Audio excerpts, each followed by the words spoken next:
Council is hereby called to order. The time is 6 p.m.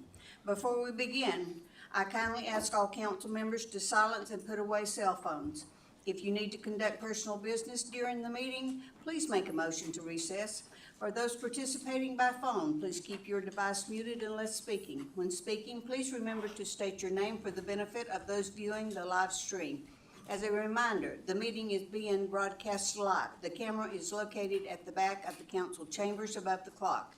Our proceedings follow Robert's Rules of Order in accordance with Wasilla Municipal Code 2.04.090. To promote an orderly and respectful meeting, I respectfully ask the council to observe the following rules. Please seek recognition before speaking. No member may speak more than twice on the same motion without a vote to suspend the rules. No member may speak a second time until all who wish to speak have done so. These procedures have helped ensure a fair and productive discussion. Madam Clerk, please call the roll. Thank you, Madam Mayor. Councilmember Graham.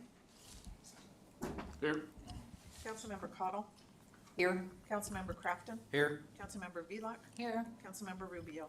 Here. You do have a quorum, Madam Mayor. All members are with us in chambers, and after the swearing-in ceremony, we will have newly elected or newly appointed Councilmember Schmidt join us at the dais. Thank you. Please rise for the Pledge of Allegiance, and Councilperson Alina will lead us. I pledge allegiance To the flag of the United States of America and to the republic for which it stands, one nation, under God, indivisible, with liberty and justice for all. The first item of business is approval of the agenda. Before changes are discussed, are there conflicts of interest to declare? Hearing none, are there changes to the agenda? Hearing none, the agenda is approved. Madam Mayor. Mr. Crafton. All right, just a quick moment there. Can I move the committee of the whole conversation for the sewer treatment plant permitting discussion to happen during the 6.3 presentation by Stantec? There's some questions the council had, and for budget amendments, it'd be great to have that conversation at that time. You are allowed to ask questions during their presentation. Do you still want to move it? Yes. So move it. Is there any objection? Any objection to the motion? Okay.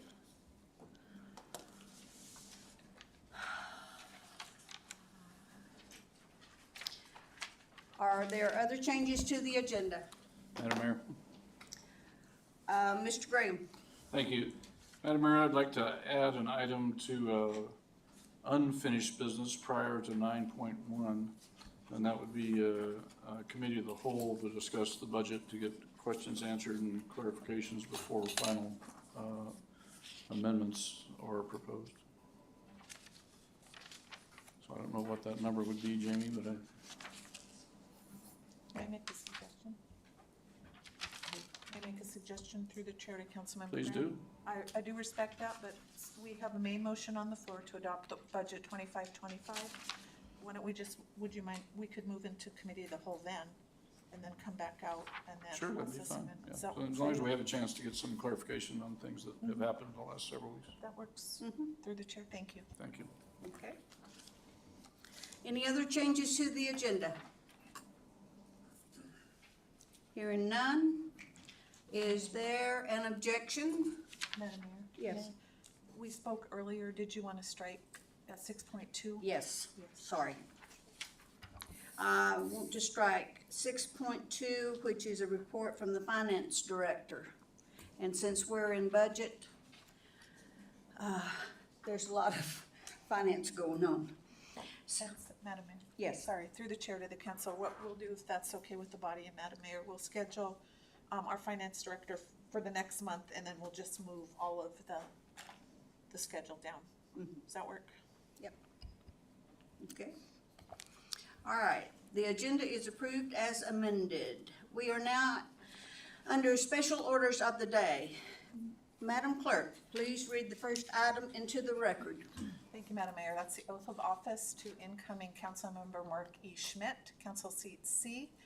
And after I administer the oath of office, he will join us here and take his position. Approved on as council. amended. And so I don't know We if are you want now to pause after I under administer the special oath. I order- don't know if Mr. Schmidt would like some family photos, but I'm sure you could do that. Okay, So if you want to come up.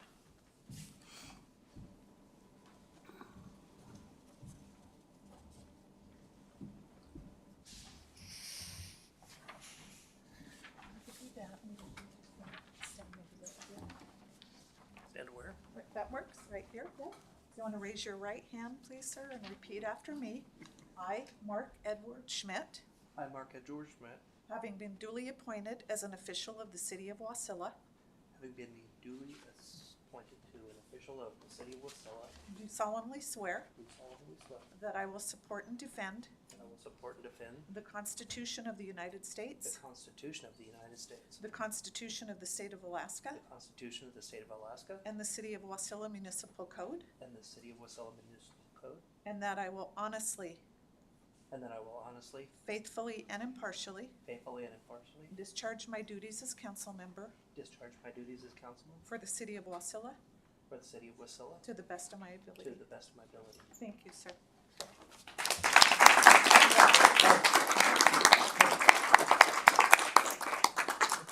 And so did the family want to come out maybe? okay, we will take a brief at ease. I'll have you sign these when I'm done.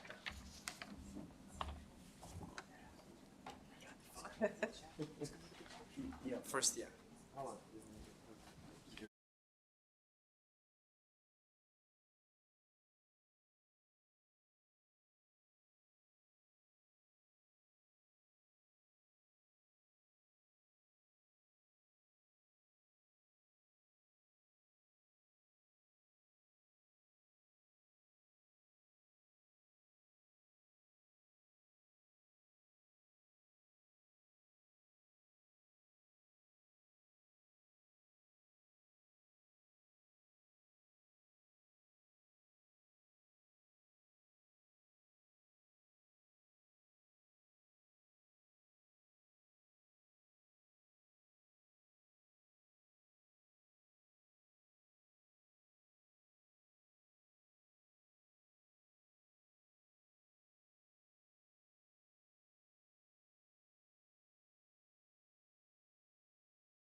Back on the record at 6:10 p.m.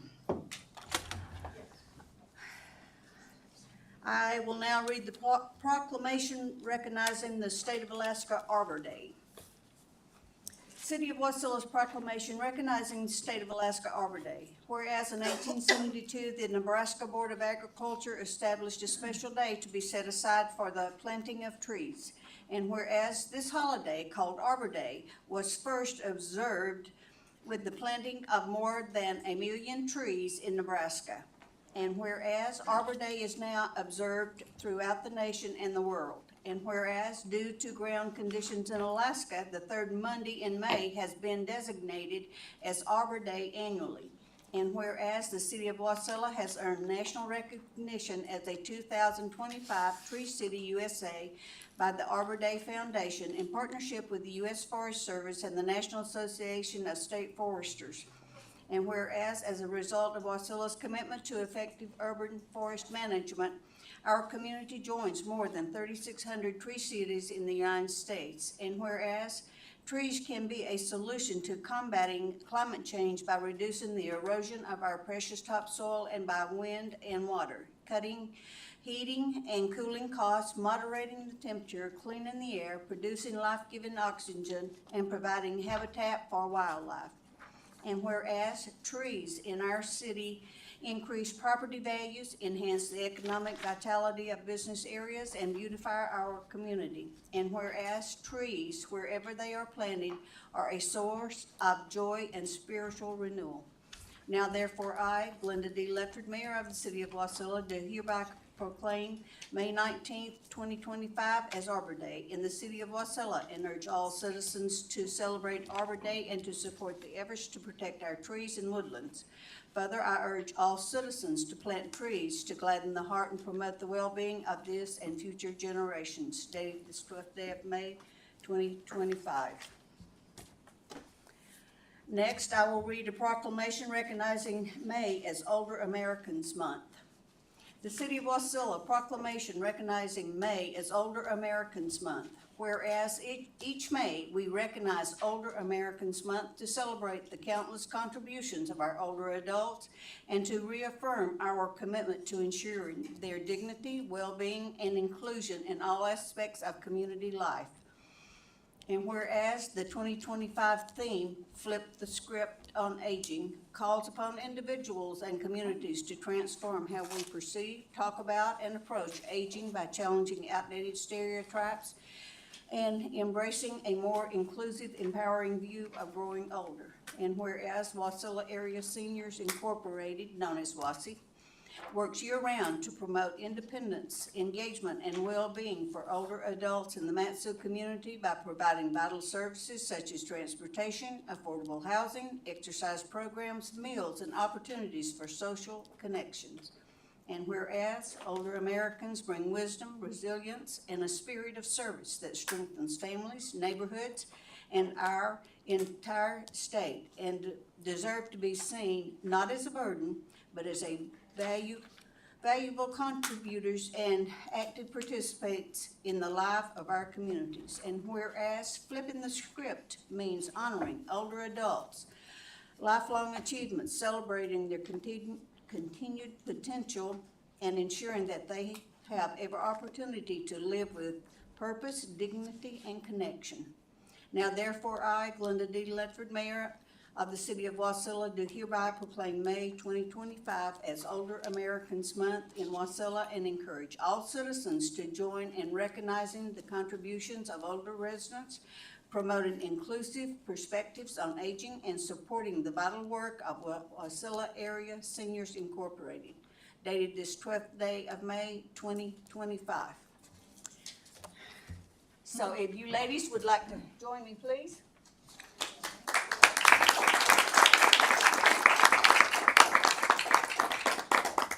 Yeah, Marlene. Well.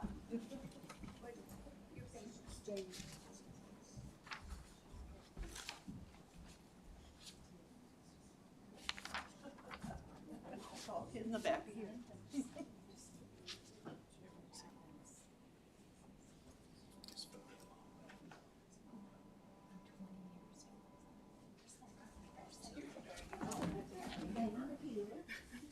Ms. Hilton. Good to see you.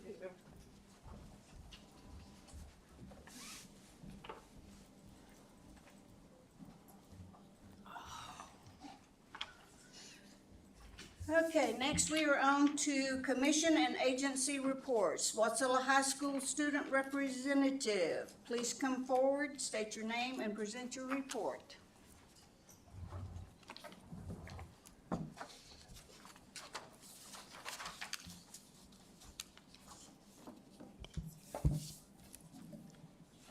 Hello, I'm Michelle Collins, the senior class president at Wasilla High School, and I am here to present what Wasilla High School has celebrated and accomplished in the last month. We celebrated 110 student athletes as Region 3 Scholar Athletes. This award recognizes all students with a 3.7 GPA or higher during the school year and having received a varsity letter in at least one varsity sport. Celebrated 6 student athletes going on to participate in the sports at the college level. Miley Anderson, girls basketball, University of Alaska Anchorage, Division II. Layla Hayes, girls basketball, University of Iowa, Division I. Ali Devine, volleyball, Carroll College, NAIA. Hayden Calderia, volleyball, University of Ottawa, NAIA. Travis Thornton, diving, Northern Michigan University, Division II. Michael Graham, swimming, Lawrence University, Division III. Wasilla is once again hosting ASAA Division I and II Boys and Girls State Soccer Tournament, May 29th through the 31st.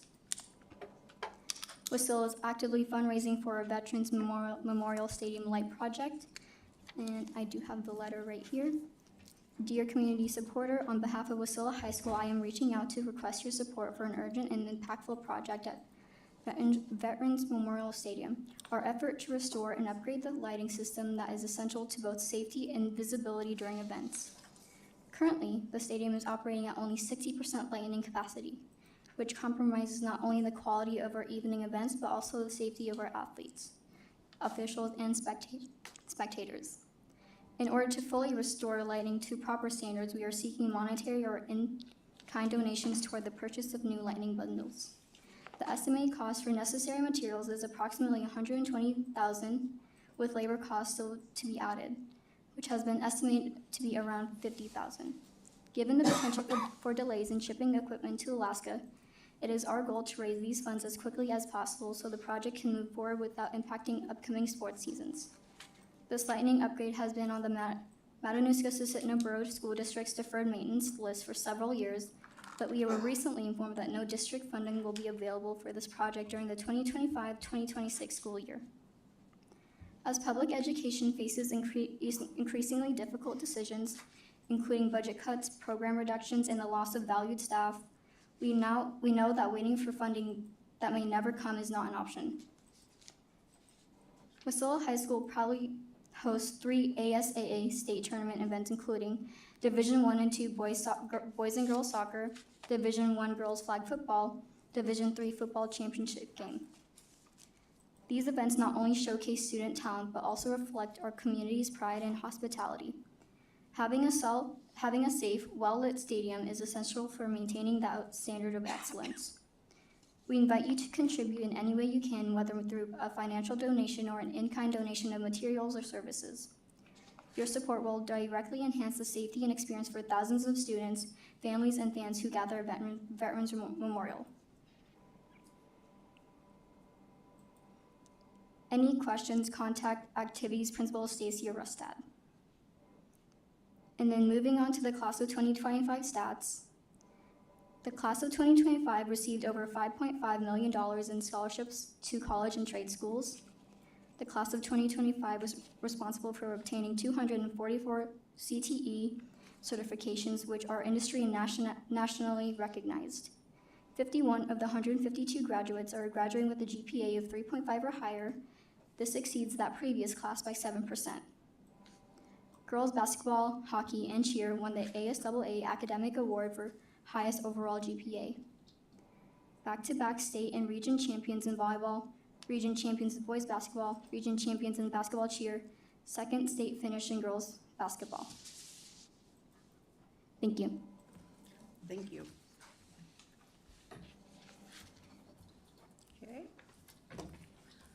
By the way, Wasilla High School's graduation is tomorrow night over at the Menard Center.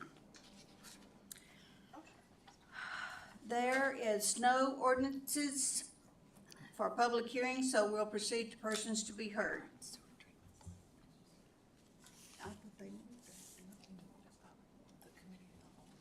Is that what happened? Sorry. Huh. We now invite representatives from Stantec to provide an update on the sewer treatment plant permitting. Please introduce yourself before beginning your presentation. Sorry, I had you going the wrong way.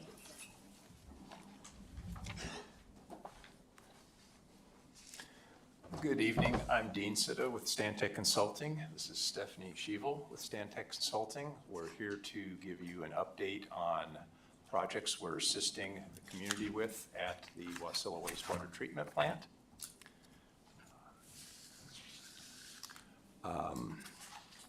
Just in the way of a quick agenda, we will be first discussing the wastewater effluent disposal project, which utilizes the wetlands adjacent to the wastewater treatment plant. Then we will speak to a new project we've recently started, which is the sludge handling and sludge digestion projects at the wastewater treatment plant. Then we'll give an overview of some future and potential projects that will be in various phases of development or needed in the coming months at the facility. For those of you who may not be familiar with the wastewater treatment plant, it's located basically south and to the west of the Walmart on Old Matanuska Road. The yellow properties on this figure are the land that is owned by the city of Wasilla. At present, the square in the middle is the developed facility with the treatment lagoons, the effluent disposal beds. The large parcel to the west is a wetlands parcel. The elongated parcel to the east is additional land the city acquired in just the past year or two. It includes a portion of uplands and a creek that runs below the wastewater plant. So the existing wastewater treatment plant was constructed in 1989. It is presently permitted for approximately 400,000 gallons per day.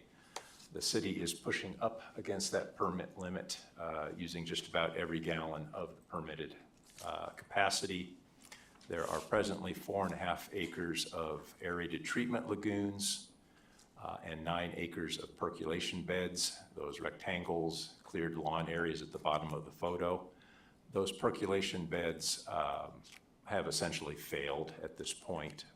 They do not infiltrate the effluent into the ground very effectively, and the excess effluent that won't soak into the ground is presently leaking out of the land surface into the wetlands below the wastewater treatment plant.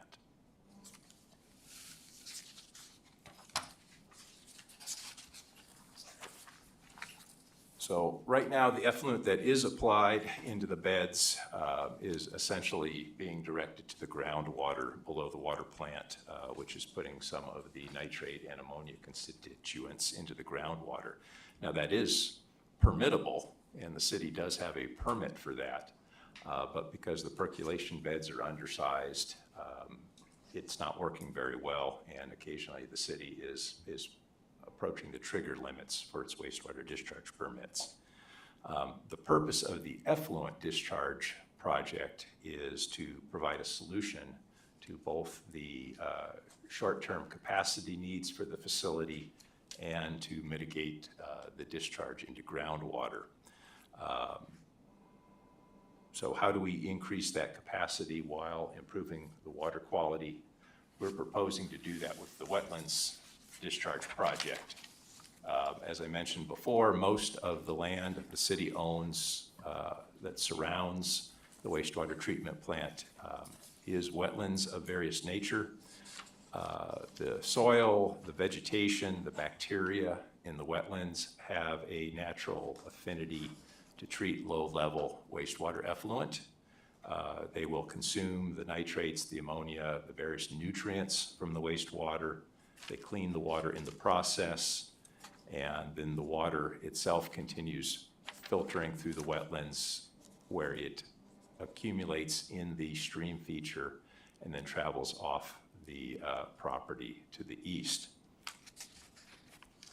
Now, this is not theory. The city of Wasilla has pilot tested this proposed effluent discharge for a period of about 3 years. It was found to be quite effective for removing the nutrients and bacteria from the water. The pilot study was discontinued about 18 months ago, and in that period of time, Stantec has been working with the city on both design for a permanent waste treatment facility and the permitting for that facility. So the figure up on the slide here illustrates the proposed waste treatment facility, which is largely adding a series of diversion structures to the wetland, a pipe at the end of the wetlands, so we have a place on the map that we can say this is our pipe, this is our outfall from the waste treatment facility, and permitting activities. So we are not proposing to fence the facility because that would block wildlife. The dotted line on the map is simply a line on the map that will be marked with small signs or carcinate markers designating this as the city's waste treatment facility. Next slide, please. So the current status of the project is the project is approaching design complete. We are a month or two away from being ready to put construction plans together to build that project. We have applied for the initial permitting for the project. The major permit is the first one on the list. This is the Corps of Engineers Individual 404 permit, otherwise known as a wetlands fill permit. That permit is in progress. The Corps of Engineers has it in legal review right now. We are probably 1 or 2 months away from achieving that permit. When that permit is issued and the facility is built, the area we've designated as wetlands will no longer be wetlands. It will be removed from federal inventory, and it will be designated a waste treatment facility, at which point it's no longer subject to Corps regulation. So that's a major first step. Once that permit is issued, we have a series of easement acquisitions or some property that we need to acquire. I'll show you that in a moment. Then we will apply for the State of Alaska approval to construct permit. We can build the facility at that point, after which we apply for the State of Alaska discharge permit. And that facility is intended to handle 500,000 gallons per day of effluent. It's 100,000 gallons more than the facility is currently permitted for. As I mentioned, we do need to acquire some additional properties, either as easement or as outright acquisition. We're requesting the easements here because we need to establish a physical boundary for the waste treatment facility. And right now, the wetlands is nicely bounded by natural topography on all sides. The line we've drawn on the map here, the easements we're acquiring would extend the city's waste facility basically to the toe of a tall bluff. We are not proposing to inundate that area. We're not covering it with wastewater. We're simply seeking a natural topographic feature that we can point to as a line on the map to differentiate our wetlands from the surrounding properties.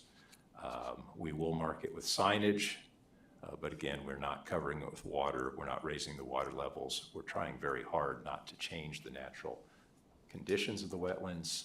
The hydrology, the hydraulics, the flow patterns, all that works very well as is.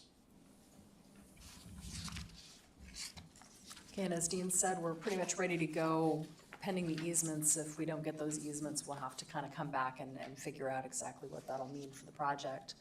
One of the things that's come up with public involvement, and we've been working with the utility to help with some of the public involvement side of this.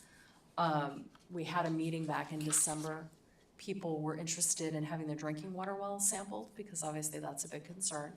Some sampling was done during the pilot study phase of the program back in 2018 and 2019. And so what the proposal is right now is to go ahead and offer drinking water sampling to properties within the half mile, it's just the gray that you see on this figure here, of the plant boundary. The groundwater in this area actually moves sort of southeast, so it comes from the top and kind of come across. Not quite following the creek, but pretty much that general direction. And so the proposal right now is to offer drinking water sampling once a year for the next 2 years and then reevaluate at that point. Got a letter ready to go, we just need a chance to finish getting that all pulled together. And that is pretty much the plan for the effluent side of the house. And as Dean mentioned, you're pretty much right at your limit for treatment, because the 400,000 is the limit on the treatment side of the house for disposal. You have 2 incoming waste streams to your plant. You've got the fluid fraction, if you will, coming out of people's septic tanks, comes to the plant, goes to the lagoons. The city is also pumping the septic tanks of its customers. And that septage comes to the plant, goes through an aerobic digester, and then is processed in the digester and stacked on site. You're at your limit on that one as well. Process is handling, working great. However, it's doing that by essentially limiting how much you bring in, even of your own customers, and you're only handling the customers in the city that are on the wastewater system. So this project got started not too long ago and is looking at increasing the treatment capacity there, as well as just how we're handling it. Are there any questions before we continue on with Oh, do this? you want me to stop there? Do we want to talk effluent? Does anyone have questions on the effluent? Mr. Graham? Thank you, Madam Mayor.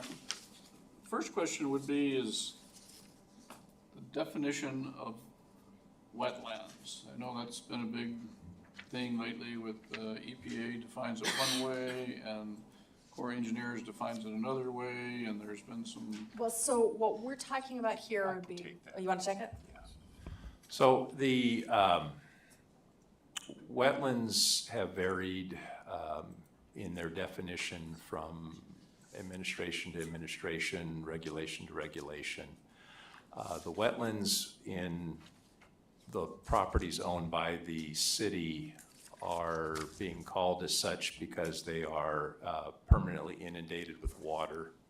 The soils are peat bogs, and the vegetation is typical of a peat bog. It is a non-navigable waterway in its truest sense.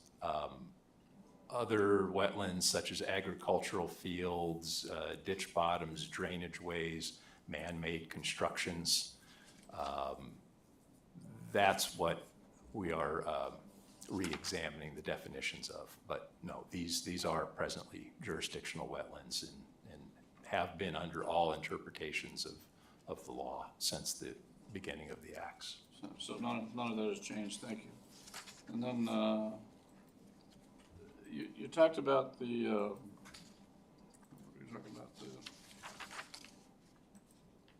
percolation beds being essentially not doing their jobs at this point.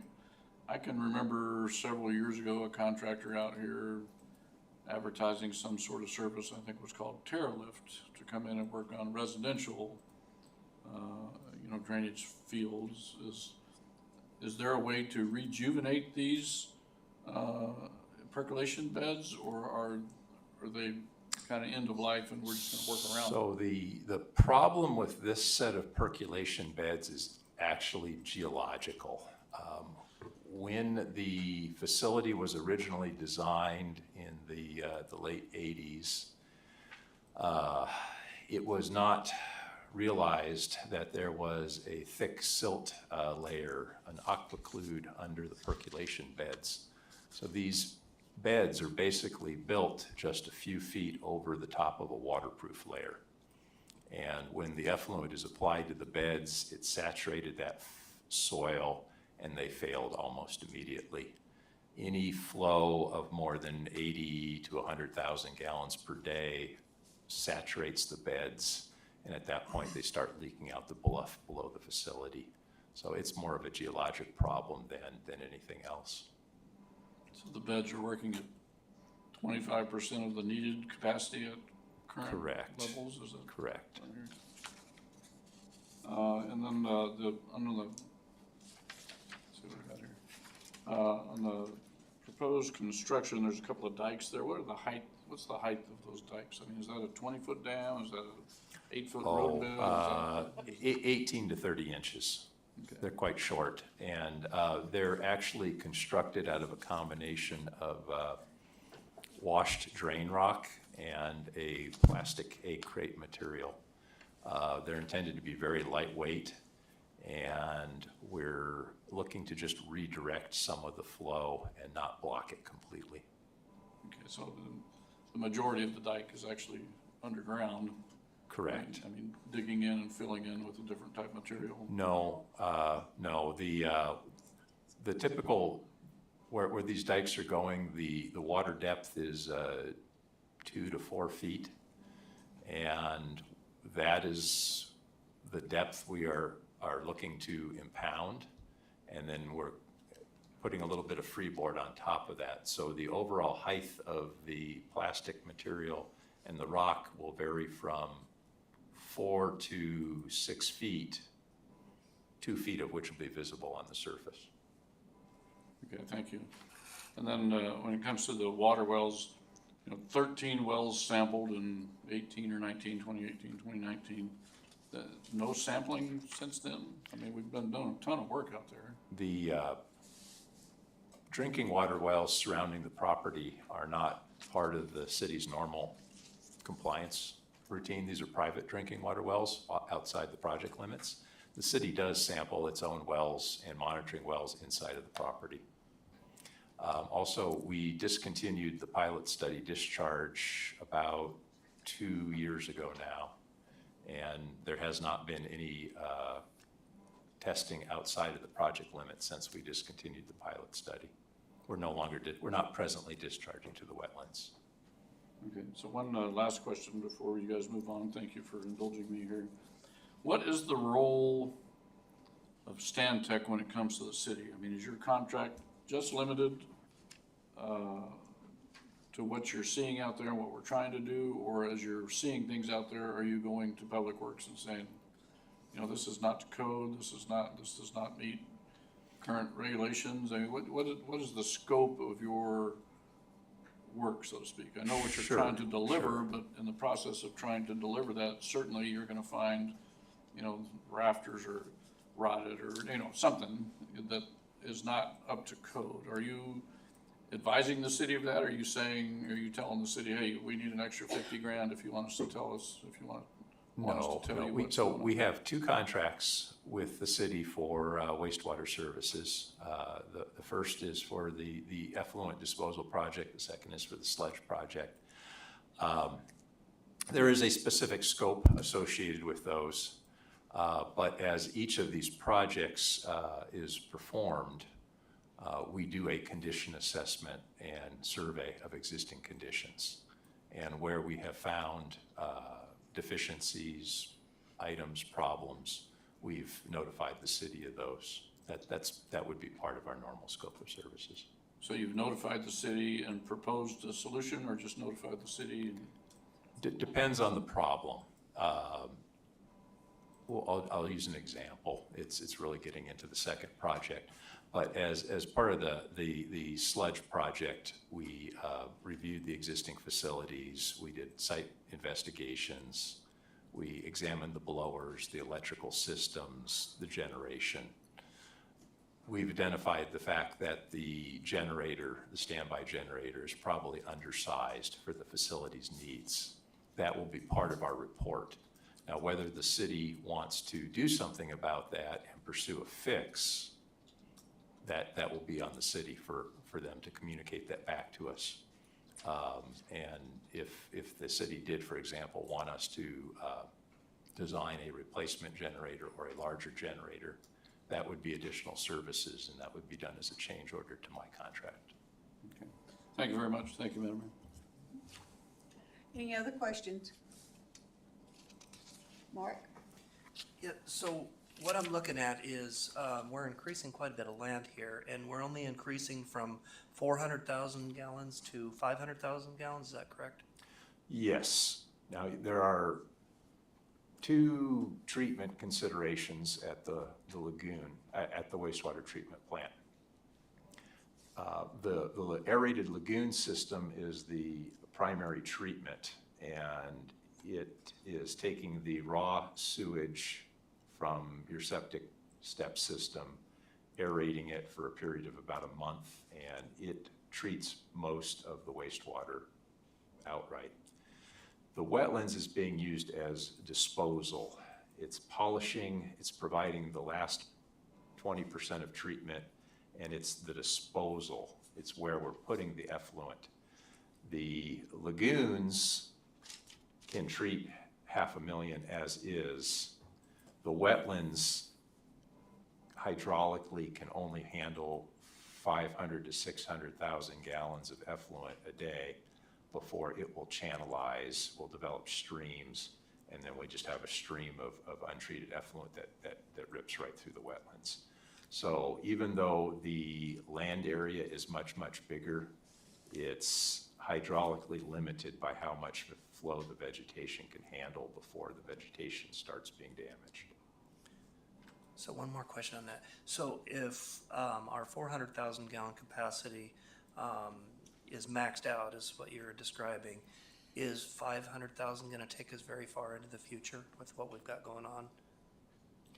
That really depends on a number of things. It's going to depend upon growth in the city, whether the city wants to be able to add additional customers to your wastewater system, and the sludge handling that we'll be talking about separately, which also has some of its own demands. I can't really speak to growth in the community right now, or whether the utility intends to add more customers to the city. We do know that the city is growing. It would be a desirable service to add customers to the wastewater system, and it's a good environmental measure. It protects your groundwater, it protects the rest of your environment, because that waste needs to go somewhere. So Stantec has recommended to the city through the Public Works Department that you undertake a master planning process for your wastewater utility. The master plan would identify projected growth.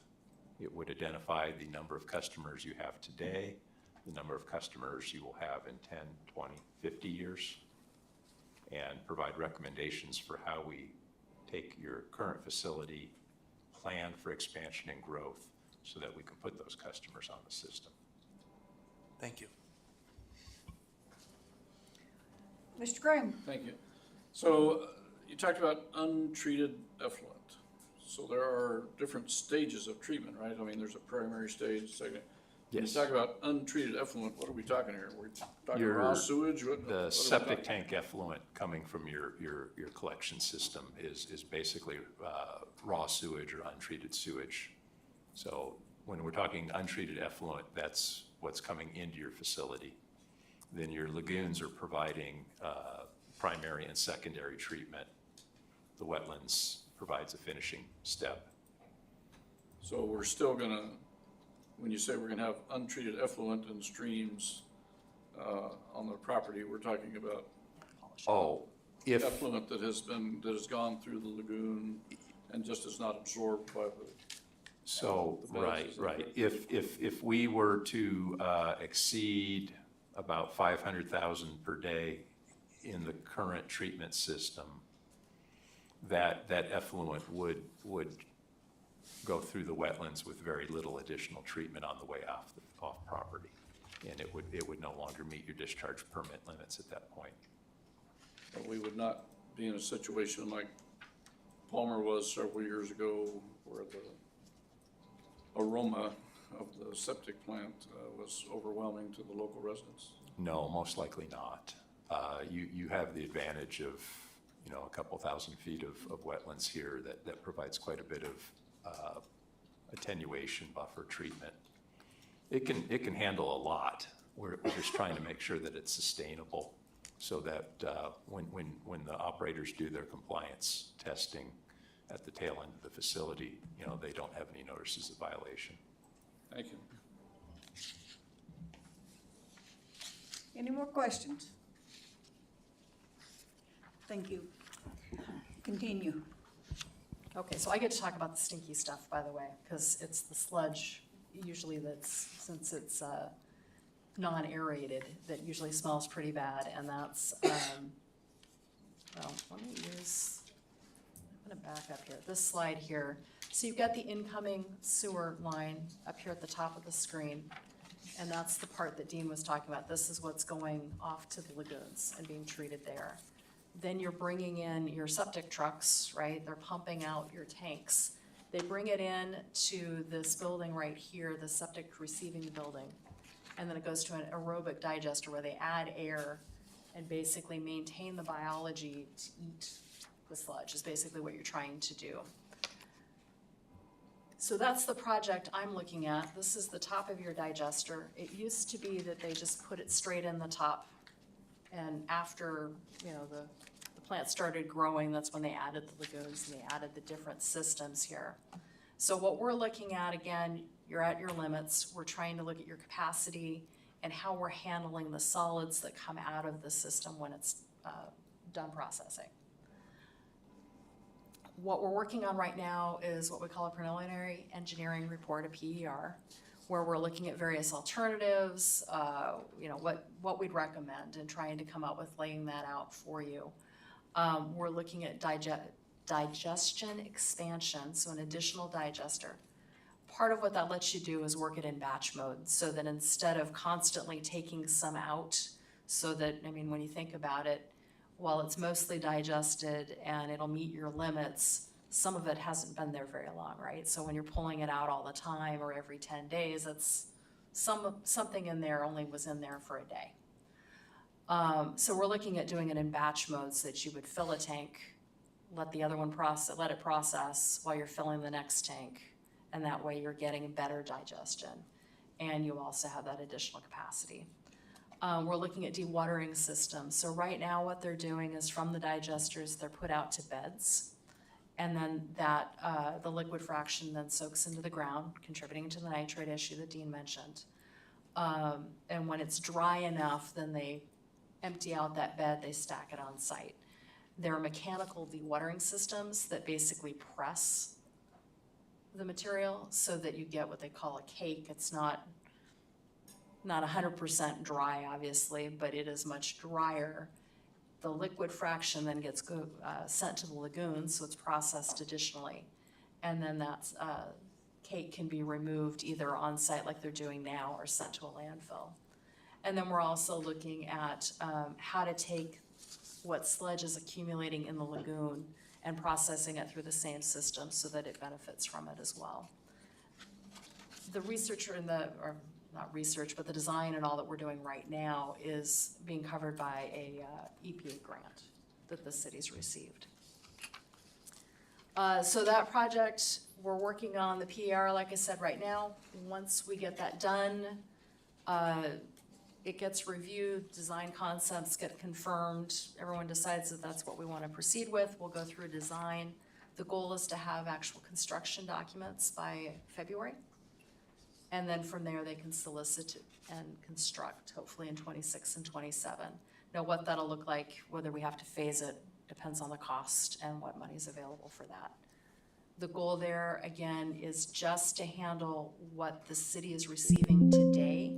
You're receiving about 1.3 to 1.4 million gallons of septage. You really should be receiving at least 1.5. You're actually sending some of it to Anchorage. When the city can't handle it, they either schedule the system or schedule the hauling so that your crews go out and pick it up when they can handle it. They hire a commercial hauler to take it to Anchorage, or occasionally it ends up just going straight to the lagoons, which causes issues with the process of the lagoons. So while the treatment has been great and is quite impressive for a single digester, it is truly at its limit, and the way you're keeping your permits is by just not taking any more. So that's part of what Dean was talking about as far as managing that.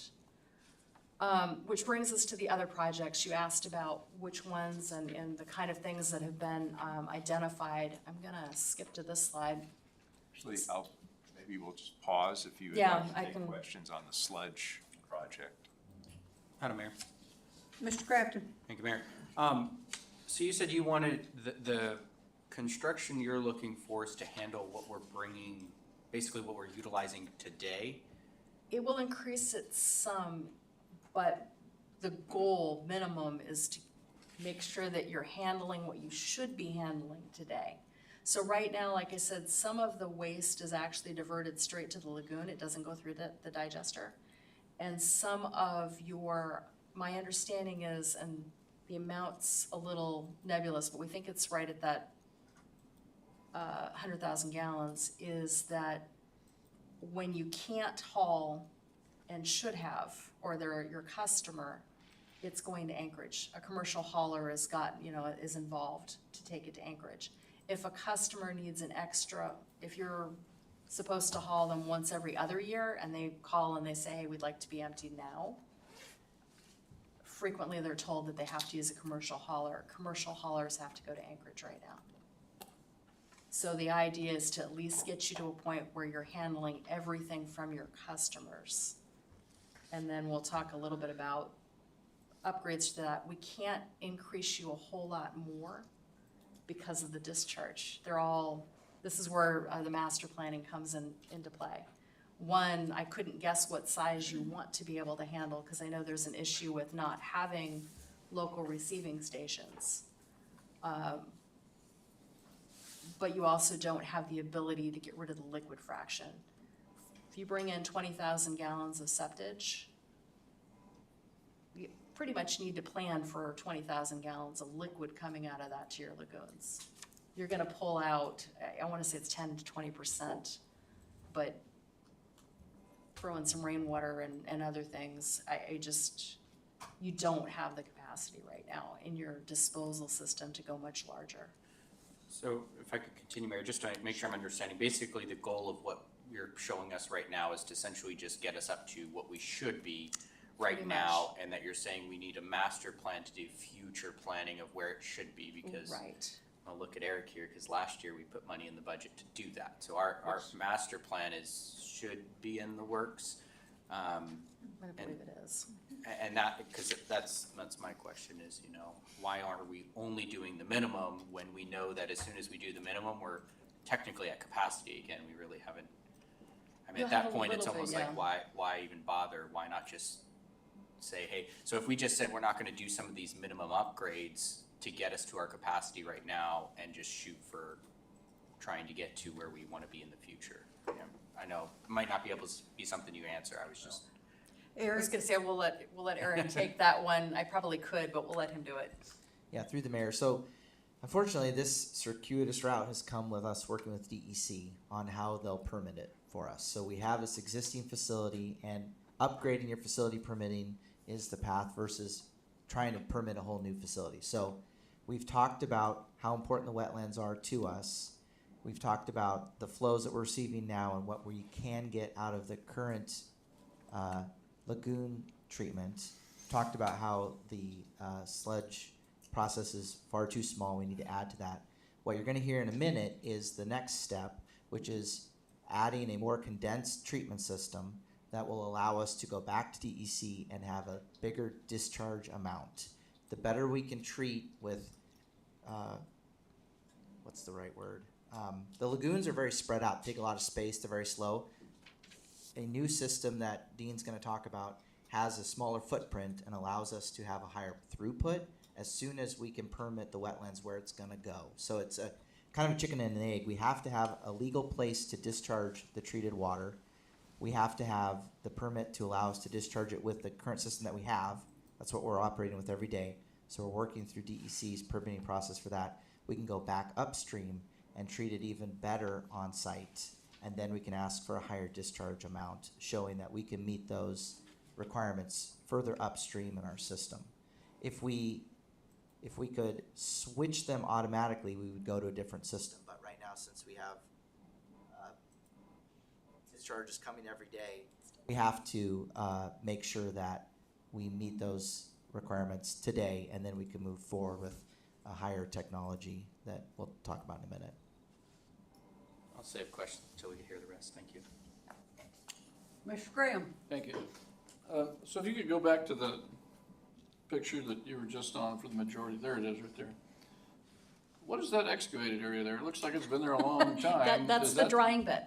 So basically, they'll put the sludge, once it's gone through the digester, they remove as much as they can of the liquid. So it comes off nice and clear. They send that off to the lagoons.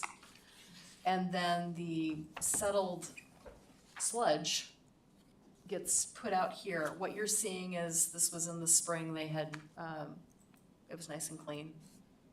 But that's basically what they look like. So basically, they let it run out into here. For an environmental drying It process? continues drying, right, and then from there, they scrape it out, they put some more sand down, and do it again. Okay, thank you. So one item I will add regarding the drying beds, because this digester is running at its capacity, when they do decant sludge to the drying beds, which is done weekly, that is when we see a large release of odor from the facility. Because the sludge that is being decanted to the beds is a combination of well-digested sludge that's been in the digester for a month and some fresh sludge that got added into the digester just the day before. You're getting a blend of well-treated and untreated sludge that's discharged into these beds. You get a release of odor. The beds work well in May and June when it's dry, not so much in, August and September when it's raining. The proposal is to replace that with a mechanical dewatering process so that they can produce a high-quality solid sludge year-round. Ms. Rubio? Madam Mayor, thank you. I can tell you when the wind blows at Enterprise in Old Matt, felt awful for those people that live down there, because I live right there at Enterprise, and you go through that intersection, takes you out. Probably about once a week. And being at that meeting, I mean, a lot of those residents, I feel their pain, because I do live at 961 South Enterprise. Yeah, and that's happening about once a week, and, so that's what I should have explained what that was. That's what that picture is that you're seeing there. Okay, so then, we kind of alluded to some of the other projects, and I'm skipping this slide just because most of the information's on the next slide, actually. So the layout you're seeing here is one that it's just been roughed together for the PER that I'm working on. Of course, for the PER that we're working on right now, it's just sludge management, but as was asked, are we kind of identifying these other things? We do, kind of as we go through the existing conditions, note anything that people have brought up, any issues that we're aware of. These are the projects that we're aware of, and actually our bullets didn't cover everything. I think I modified this slightly from the packet, so I'll just own up to that, the last one there. But you'll see on the figure itself, there's a future shop expansion that's been brought up. Apparently they don't have enough shop space. There's issues with, of course, we talked about needing the new digesters for the project I'm working on. We'll see those on there. Down in the bottom right-hand corner, you'll see what we're calling the commercial headworks. There's been talk about adding additional digesters and a receiving station so you can actually take in more. Obviously, you need more disposal capacity before that could happen. So to make that disposal capacity possible, that's the ammonia treatment that Eric sort of mentioned, and that's that Sagar that was on the other slide was an example of a treatment technology that's been looked at. That would allow you to basically improve your treatment so you better meet it at end of pipe. And if we can get you to a point where you're at end of pipe, then you're no longer needing the wetland to polish. So you could put through more, because then if you end up with a stream, it's not a big deal. Right now, we just have to make sure you're actually running through plant life to have them uptake the nitrates. Basically use that as fertilizer. Some of the other ones you'll see on here, discharge upgrades, that's part of the effluent project. The clarifier repurposing kind of falls out of the sludge management. You have this clarifier that was on site. When it was originally constructed, the idea was to take the liquid fraction that was coming on site, run it through a clarifier to take any solids out of it, and then send it straight to the beds. Of course, your beds weren't working very well, so they built the lagoons. Then the clarifier, they tried using it after the lagoons, but it really didn't accumulate a whole lot of solids because the lagoons work. You'd get a little bit of algae. It wasn't really worth running, and it's not insulated, so it freezes in the winter. And so that's been taken offline. We're looking at using it as, we're calling it a thickener. Basically run sludge from the lagoons there, let it settle so that it can be processed in the same equipment we would use for the digester sludge to dry it and process it the same way. So that's one of the other projects that's running out of there. And then you see where I've got the future commercial. There's also need for some SCADA and communications upgrades. I know they're talking about bringing fiber out to the plant. Your operators have done a phenomenal job keeping it running. They have a long wish list. That's kind of where the lagoon pump upgrades, there's some oddities because of the way the plant's been developed that they would like to see, rather than just replace the pumps, fix them so that they're not as labor intensive, that kind of thing. There's several projects like that, whether they get included in one of the larger ones or need to be done separately, would just depend on the way the projects fall out. It's the end of what I had for you. Any other questions that we can answer? Madam Mayor. Mr. Crafton? Thank you, Mayor. Dean, I think you mentioned the dewatering facility, or I'm looking at it looks like a potential kind of plan, what you're looking for. That's part of the sludge management that I'm looking at. Okay. Where would that go on here? Or is that what we have to figure If you out? see what I'm calling the future operations building on this picture, Yeah, that actually, what we're looking at doing there is having the dewatering system in that building, okay. the blowers for any new digesters on the other side of the building. That's why I didn't call it a dewatering building, but basically it would run through there. We're positioning, part of the reason we did this sort of layout, the idea when we go into design, detailed design, will be to make sure that we're making this so that that dewatering system can handle, if you decide to do with a future commercial facility, you would just operate at the dewatering system you already have an additional day or two or whatever it would take. Does that make sense? Yeah. And so the idea of, we're only meeting the need now, we are concerned with the ability to expand it. And that's part of the reason you get figures like this, is we're just trying to make sure that it's not forgotten and that space is allocated. So you see the future lagoons, it's not part of the current project, but we know you're gonna need space for whether it's additional lagoons, the Sagar, whatever treatment facility gets added to increase your capacity. That's the land that was kind of allocated for it. Thank you. Mr. Graham? Thank you. And the future commercial septage building, the whole idea of accepting commercial septage seems to be out of line with everything I'm hearing from the borough, everything I'm hearing from Palmer, is that without some sort of a regional treatment plant, there is no way to take commercial septage of any, volume in the valley. And this, even though the plant is expanding, I mean, you're talking about another 100,000 gallons a day, that's 20%, whereas, was it 88% of the valley is currently on, privately owned septics? I'm kind of curious why we're even looking at future commercial septage here when we only have very few. That's space designation, that's not part of the current project. That is the idea that if you did want a regional, or if you wanted to restrict it to just the people in Wasilla that are on septic tanks, that was just a space designation.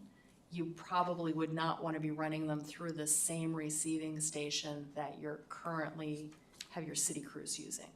And so that thought was floated, and so we designated that area down there for that process. It's not part of the current project. And here on the depiction here, it says see note 2, we don't have those notes. Oh, yeah, sorry, Does note 2 say this is a pipe dream? No, note 2 basically says, not part of the current project, this building would house receiving and other functions for a commercial entity. I think it's all it says. These are from my PER that we're putting together. It's one of the figures. So it basically, I think, says something to the effect of, this isn't the septage and sludge handling we're talking about in the PER, it's space allocation. These are the functions that would be there. There's a note there, it looks like on the operations building as well. That's where it says this building would house the blowers, the dewatering system, the lab space and an operator office, that kind of thing. And that's all it says. Thank you. Sorry about that. Mr. Kraft? Thank you, Mayor. We have a couple projects in our budget this year. I don't know if Eric prepped you, because we had some questions and he was like, we're having this conversation today. So it looks like here you're saying these SCADA and communication upgrades are pretty important to, it sounds like, the overall project here. The SCADA, I think what he's got there is the ability to keep things functioning and get it tied together as you advance. I mean, some of it's included in the current project when we design it, but you'll need to upgrade your existing systems to be able to match it all in, and that's my understanding of what Eric's funded in there. Yeah, that's correct. So we have the EPA funding. It's very prescriptive. Stantec's doing a great job sticking with our grant requirements on that. But we will have an interface between the existing and the new plan that we have allocated some more funding for, so we can make sure that's seamless and we don't run into limitations within the EPA reimbursements. Thank you. If I could continue, Mayor. Yes. And sorry, a lot of this conversation is, it sounds like we're just, and that, like the 500,000 gallons per day that we're moving to, is just to be able to get us to the next phase where we can start doing the building of the master plan and actually start planning the future. Because it sounds like basically where hands are tied and DEC saying, at least bring yourself up to capacity before we have any other type of conversation. Is that what I'm understanding based on what you guys are providing us? Is that's mostly your scope of work here? So, yes, but I also want to point out that the initial upgrades from 400 to 500,000 gallons per day in effluent capacity, that's coming at a relatively nominal cost. The cost for the wetlands waste treatment facility is probably in the ballpark of $2 million or less. Subsequent upgrades to 750,000 a day, $1 million a day, are going to be in the 20s of millions of dollar range. So there's a big jump. We can get you that 25% increase at a relatively nominal cost. And that basically gets us our what we're supposed to be doing right now, based on what? Well, 400,000, an upgrade to 500,000 a day gets you 100,000 beyond what you're receiving now. 25% That does upgrade. get you, 5, maybe even 10 years of growth and additional future. Okay. So that gives you time to plan for the larger project. And so the 500,000, the $100,000 gallon increase is separate from the sludge management one, is that what I'm That is understanding? correct. So Tied, but yeah, they're obviously tied, but if we're gonna do the sludge upgrade, then we basically have to get that 100,000 gallon upgrade as well? Is that what I'm understanding? So you should. you should, I guess that's the best way to express it. You're presently pushing up and just over your current discharge permit. The plant has to be very careful with their reporting when they turn in their paperwork to the state. You really don't have room to put another 20,000 gallons a day into the existing facility as it exists. Okay. So we would recommend proceeding forward with the effluent discharge upgrades and the re-permitting of the plant for 500,000. That'll get you 100,000 gallons a day of breathing room, 25% increase to your operating license, which is useful. And then the sludge upgrades let you treat the sludge better, address the odor issues, provides some operational upgrades, makes it easier for the operators to manage the system. Plus, it probably would give you the capacity for some additional customers in the next 5 to 10 years. But by the time we get to year 10, give or take, you're probably gonna need to start investing in other upgrades at the facility. So this is the right time to be master planning for the future so that you know what's coming your way and you can, start planning and budgeting capital projects, in the near term for your future needs. Right, and that's kind of where I'm trying to figure out is like, what is the absolute necessity right now for us that needs to be done so that we can do that future planning? Because obviously I know it's gonna take us a couple years, even if we did have a plan today and we were ready to implement it, it's still gonna take potentially a year or two. I mean, some of the upgrades you've already told us are gonna be, 2 years, 2027 before they're completed. So I'm like, that's another 2 years of us being where we're at right now. And so I'm trying to make sure I understand. I mean, what the bare minimum From is where here. we sit and from what we know about the operations of the facility, the first need would be the effluent disposal project, because there have been times in the past year where the operators have had trouble finding where to put the effluent, particularly during raining periods, and then it would be the sludge one. Yeah, so Eric? I'll jump in on that. So it's definitely the effluent. We need to have the capacity within our permit. And then we also are going upstream to limit I&I, which is infiltration and, what's the other I? Inflow. Inflow, thank you. Inflow and infiltration. So to limit those impacts during rainy weather, we don't want to pump clean groundwater to our sewer treatment plant and artificially inflate our flows. We need that headroom with the effluent treatment. We don't have a pipeline to Anchorage for effluent. We do have a trucking system to Anchorage for sludge, but that's a short-term solution. And then, as Dean said, we get a little breathing room with another 100,000, but we have to immediately turn around and add more capacity to the effluent treatment immediately behind it. So we're not gonna stop. We're gonna move through that planning process and then pick that next technology that allows us to go back to the DEC one more time and say, or again, and say, we're at 500,000, we need 750,000 or $1 million, and now that treatment in the Sager or whatever is selected means that we don't need the wetlands except for receiving the end of pipe compliant water. Eric, the master plan that is currently in the works, after we get this up to the 500,000 gallon, that master plan should be done. Right. And so therefore, we can plan for the rest of the growth that we couldn't plan for. Correct. That's what's put us here. Yep. It's because nobody could plan for what growth we've had. Yes. But that master plan will, give us the path to put us where we need to be for all the growth that we perceive to be coming. Yeah. Am I correct? Correct. It'll have benchmarks in it. So the good master plan says, before you go to step B, you need to have this thing done. Before you go to step C, you need to have this thing done. So that's where Stantec is helping us build that the skeleton that we need. So one of the questions was, how much sludge do we need to treat?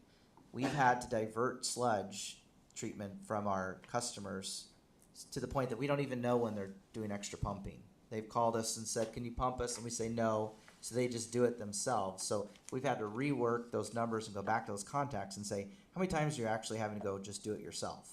Those are hidden numbers that we don't know about because we've been unable to treat our larger customers for so long. So Stantec has been helping us figure that out and figure out what the proposal is for the next phase of sludge treatment. As they mentioned, as soon as we start to improve sludge treatment, that's a direct addition to our discharge permit, which is that cyclical issue again where we need to be able to increase those numbers with the permit. Thank you. Madam Mayor. Mr. Crafton? Thank you, Mayor. So to continue here, it sounds like the big one was the discharge upgrades. That's step one here. Were these property acquisitions needed to do the next $100,000 step? Is that what we're looking at here, is acquiring that additional bit of property? Because I mean, I've got $2 million for the discharge, which is about what you told us would cost to get us from 400 to 500,000, and then we have some additional for property acquisition. Is that needed to get us to 500,000? Yes, these property acquisitions are needed for the effluent project for that 400 to 500,000 step, correct? Okay. And then if I could continue, Mayor, so got more questions here. The clarifier, so, sorry, one place I'm seeing restart clarifier, another place I'm seeing repurpose. Which one are we doing? Same thing, through the mayor. So the clarifier has been offline for a few years. Restarting it to be a clarifier, it's gonna do exactly what it did before. Instead of sending the effluent that came down the pipeline through it, we would dredge the existing lagoons into the clarifier, have it do its thing and settle out those solids, and then they'd go through the sludge. So it's semantics on restart and repurpose. They're Okay. the same thing. And then last question was this ammonia treatment, which it's saying that's where the future lagoons are, or potential future lagoons are. Is that part of this whole project here? Is what our current lagoons going to actually withstand our additional 100,000? Or that's going through it, where do those ammonia treatment fall into this process? Sure. So the existing lagoons, the footprint they are, will support the 500,000 per day. When we want to move beyond that, and depending upon exactly what the state requires for our discharge permitting, we believe the DEC is going to require the effluent be treated for ammonia, particularly in winter. The wetlands is able to handle the effluent ammonia as is during the warm months. It has trouble with that in the winter, and by late winter, we're seeing excess ammonia that wants to leak out of the wetlands, which would be a permit violation in spring. So we have recommended and advised Public Works that DEC is likely going to require adding additional ammonia treatment processes to the plant. There are a couple of options. One is a process called a SAGAR. It stands for Submerged Attached Growth Reactor, which is basically a fancy way of saying a large vat of drain rock that the wastewater bacteria can attach themselves to and live on. Since that is buried, it stays relatively warm and can work year-round. The other option is a moving bed bioreactor, which is the same technology that Palmer is using now at their facility. Either of these two technologies are capable of providing the required ammonia treatment and expanding your plant beyond the 500,000 to the next step, whatever that might be. Palmer gravitated towards the moving bed bioreactor because they didn't have any land and they didn't have 70 plus acres of wetlands for disposal.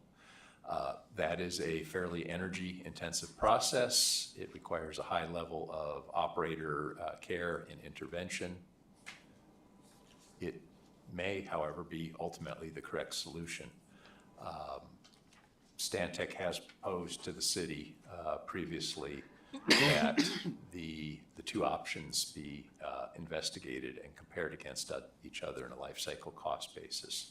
The gravel SAGAR versus the moving bed bioreactor. And those two technologies, maybe some other options, should be compared head to head on a life cycle cost basis. And ultimately you want to pick the one that's most economical. Your facility right now, the aerated lagoon, is considered to be one of the most economical systems to operate for wastewater treatment plant. It may seem archaic that we have these large ponds of wastewater sitting out there, but they work with very low energy input and almost no operator intervention. So that technology, sometimes the old technology, still works best. That's why we've designated that spot as either additional lagoons or an additional ammonia process. We think it warrants looking at all those options, including simply adding a second or third lagoon cell to see if we can't come up with an economical way to do this. That's what I personally like most about the wetlands, is that it is a low impact, zero energy process for treating that wastewater. Zero energy not being green, but zero energy being cheap. And so I'm understanding you correctly here. It sounds like we're breaking the bounds of what our permit is for the ammonia aspect, and this might go to Eric here. He's just between the two of you, so that's why I'm looking between the two of you. It might not be 100% necessary right now, but it sounds like once we do these other upgrades, there's a good chance it could become a necessity. Is that what I'm understanding? Are you talking about Sager? No, yes. The ammonia. Yeah, The so, ammonia treatment so in the general. reason with the ammonia treatment, like Dean said, is when the plants are awake, it's nice and warm, the wetlands gobbles it up. It's just more fertilizer, they're greener, everything's happy. When we get into October and beyond, those go all dormant, and then we have space working on our side. So as the scientists say, the ammonia archives on site. And we're doing fine until the end of the year and breakup comes, and then we have a bunch of this ammonia locked in the ice, and then it warms up all at once. The plants aren't awake yet, the bacteria's not awake yet, and we run the risk of having a big flush event, and that's where we don't want to exceed limits and have a notice of violation from DEC. So the Sagar system is having a greenhouse, if you will, for the bacteria that we need. We can control the environment, we keep them happy, 365 days a year, they do their thing. And that's exactly how the MBBR that Palmer has works too. They keep that location just right for the different kinds of bugs they need for treatment. So we're using the short-term use of the wetlands is to get us that capacity we need, to buy us the time to immediately turn around and pick whichever one has the life cycle cost that we want, and then have the controlled environment to have the bacteria work for us 365 days a year and not run a risk of an issue in the spring every year. Thank you. Ms. Rubio, Madam Mayor, thank you. Just kind of going back, help me understand the 404 permit. Yes. Like how, I know we're in the process of that, but what is the normal timeline for receiving that permit? And then the most hated question, what if we don't get that permit? Is there a chance that we won't? So the normal timeline is typically around 9 months from application through public comment period, core review, core legal review. At this point in time, the Corps of Engineers and the EPA have negotiated some wetland credits requirements with the city. The city's indicated how those will be addressed. It was our understanding that was the last legal hurdle for approval, and they're just presently working through their final legal review inside of the Corps right now. There may be some slow up due to loss of personnel from the government in recent months that has extended into the Corps and the EPA both. That may slow things. If the Corps was to deny us the permit, at this point, it would probably be back to the drawing board. And I think we would have no choice but to accelerate review of higher quality end of pipe treatment facilities that we would have to build on site. We would not be able to use the wetlands as proposed. We'd have to go straight to the future next gen plant.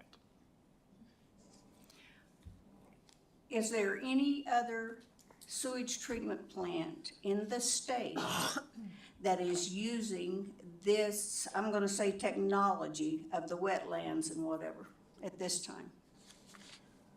Not on purpose, but there are plenty of village and community sewer lagoons which are constructed as we call a leaky lagoon, where they have a lagoon, either aerated or facultative, and they discharge to the tundra and vegetation surrounding the facility. And typically within about 200 meters, 600 feet or so of the lagoons, you cannot find evidence of their effluent. Madam Mayor, Ms. Rubio? their discharge compared to our discharge is night and day, I would assume. In terms of volume, yes, but in terms of level of treatment, not so much different. In fact, most of the village lagoons are not aerated. They're what they call a facultative pond. The only oxygen they receive is absorbed from the atmosphere. And so their effluent tends to be hotter, if you will, before it leaks out into the vegetation.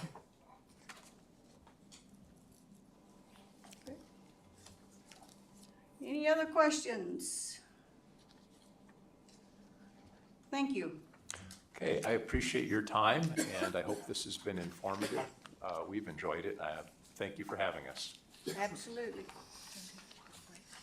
And we will take a quick break. We will be back on the record at 7:35.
ahead with this. Persons to be heard.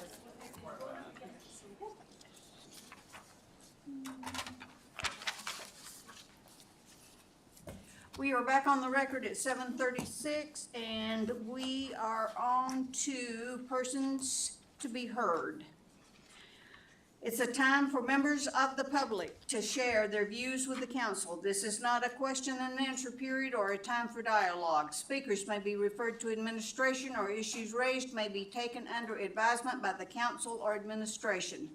Additionally, over the last year, the city of Wasilla has routinely had members of the public attend and read excerpts from novels, some of which involve sexual content and/or descriptions of incest or domestic violence that are not intended for children under the age of 14 and/or may be triggering to listeners and viewers. For those of you with young children viewing or listening to this meeting, or who may be triggered by the descriptions of incest or domestic violence, please be aware we are now entering public comment, and you may want to mute the video or temporarily exit the meeting.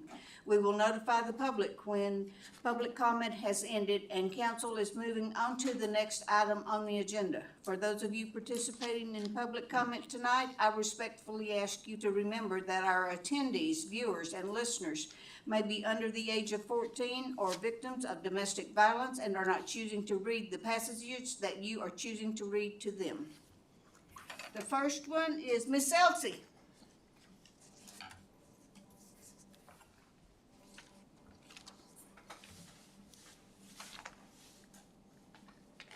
Thank you, Madam Mayor. I'm Elsie O'Brien.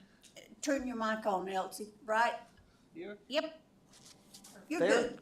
And start by stating your name, please. I'm Elsie O'Brien. I'm the president of the Board of Directors at Wasilla Area Seniors. Thank you, Madam Mayor and Council, for the proclamation recognizing older Americans. As most of you have probably figured out, unless you depart this life, you're going to be one of us soon, if you're not already. And I just wanted to give you a little bit of a commercial that Wasilla Area Seniors just completed a very successful tea party over the weekend. I understand it was very successful. And that was part of our fundraising effort, which is our major fundraising for the year, is Miles for Meals. And that is coming up on June 21. And our goal this year is $100,000. 100% of that money will be utilized for home delivered meals, or Meals on Wheels.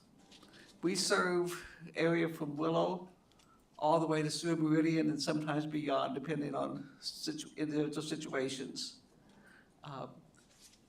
We serve approximately 500 meals per day, home delivered.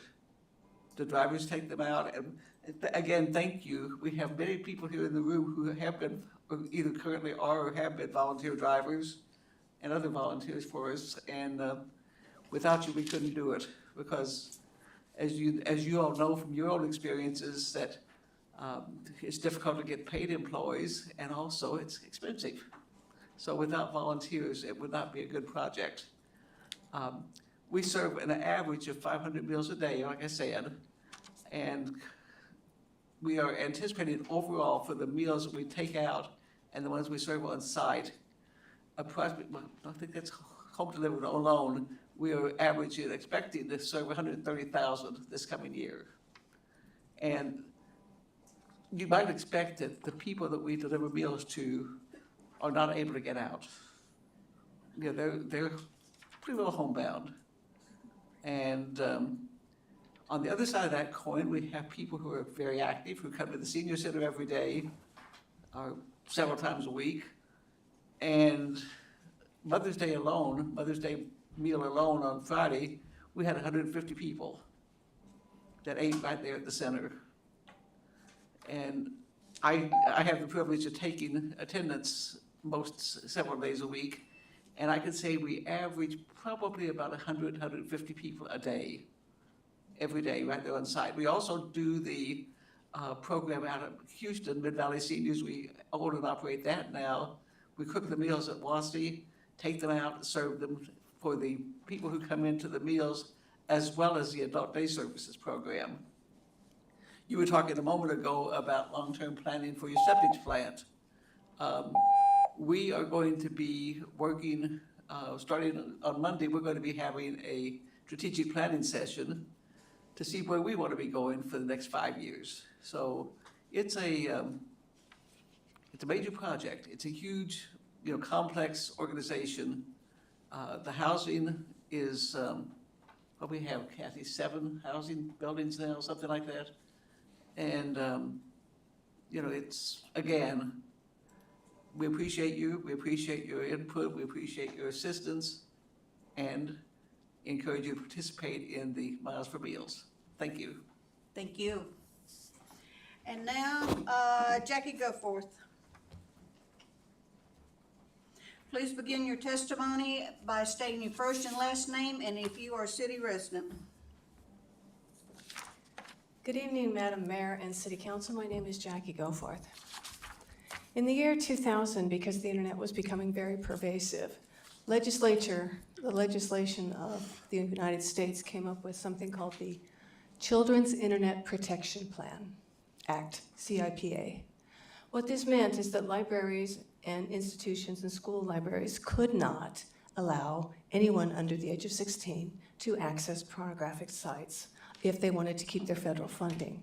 Well, the American Library Association fought this, and they took it to court, to the Supreme Court, and the court case is called USA versus American Library Association. And it was decided in 2003, and the American Library Association lost, because quite frankly, children need to be protected from inappropriate and pornographic and obscene sites.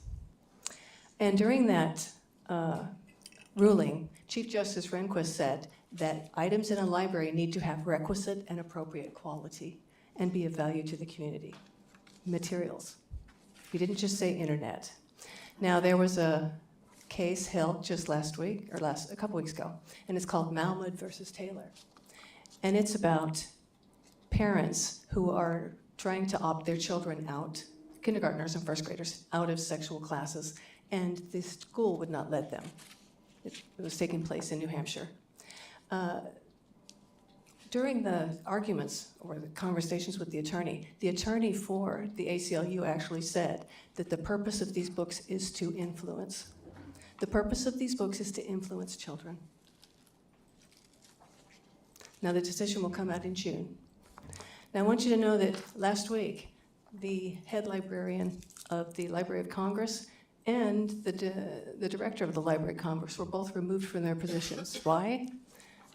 Because the legacy they're leaving is one of radicalism, not scholarship.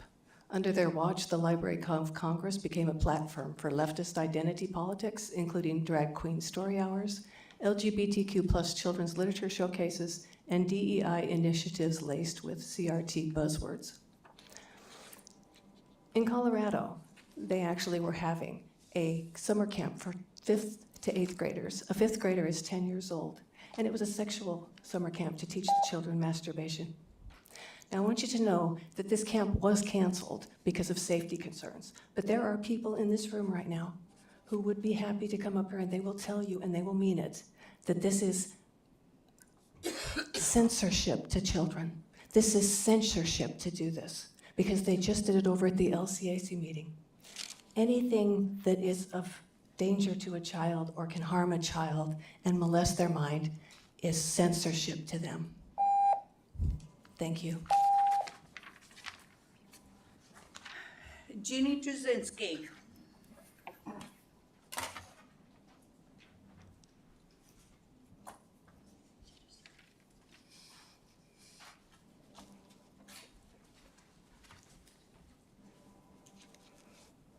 Good evening, Mayor and Council. Thank you for the opportunity to speak. My name is Jeannie Trzynski. I'm here tonight as the president of the Friends of Wasilla Public Library.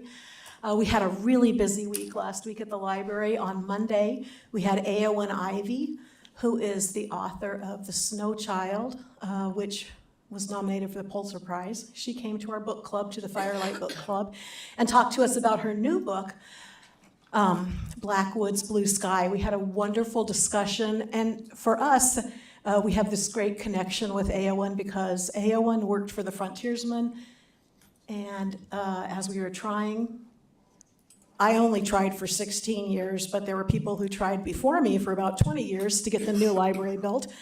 AON wrote a lot of articles about why the library was needed. And so we feel a great connection to her and are so proud of her as a Valley writer and a very successful Valley writer. And so it was really a fun evening.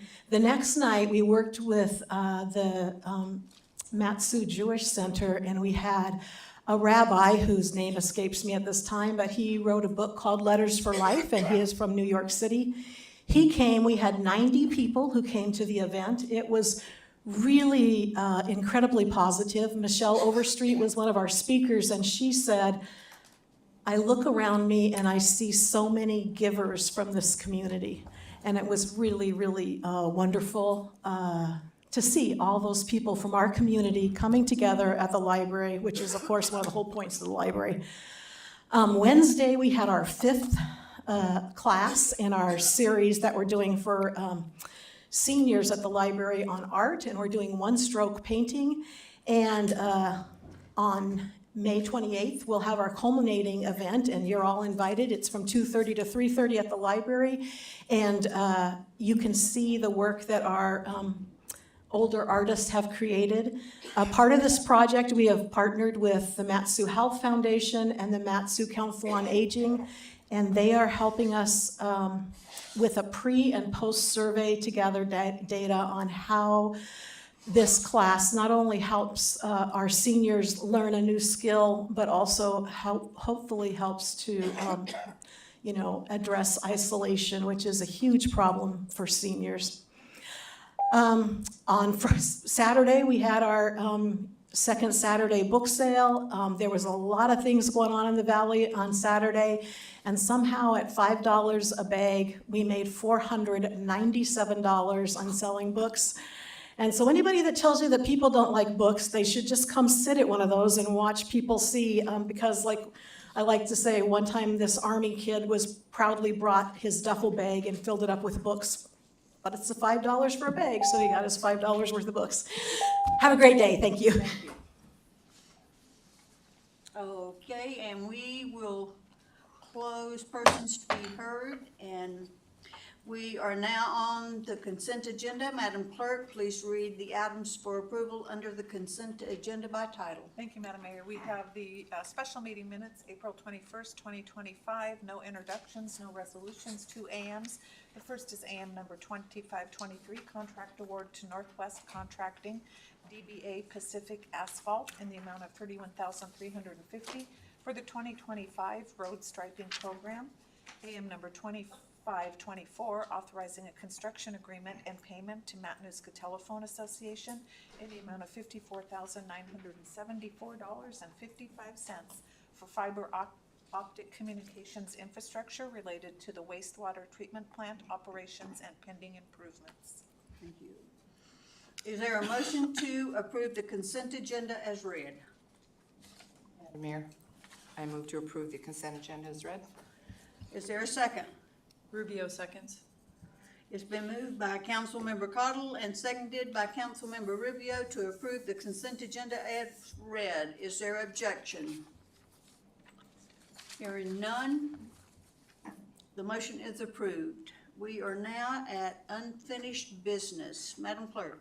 Thank you. Ordinance serial number 2514, repealing and reenacting Wasilla Municipal Code Title 16, Land Development Code to substantially change the uses permitted in each zoning district, the review, enforcement, and permitting procedures, the planned unit development, landscaping, parking, conditional use and variance procedures, and the design standards imposed in the city. Is there a motion to postpone this ordinance to the special meeting on May 21st? Madam Mayor. Mr. Crafton. Thank you, Mayor. Before we postponed, I was just curious, if Holly had anything she wanted to add or any comments before, for us to think about for the 21st, meeting on the 21st.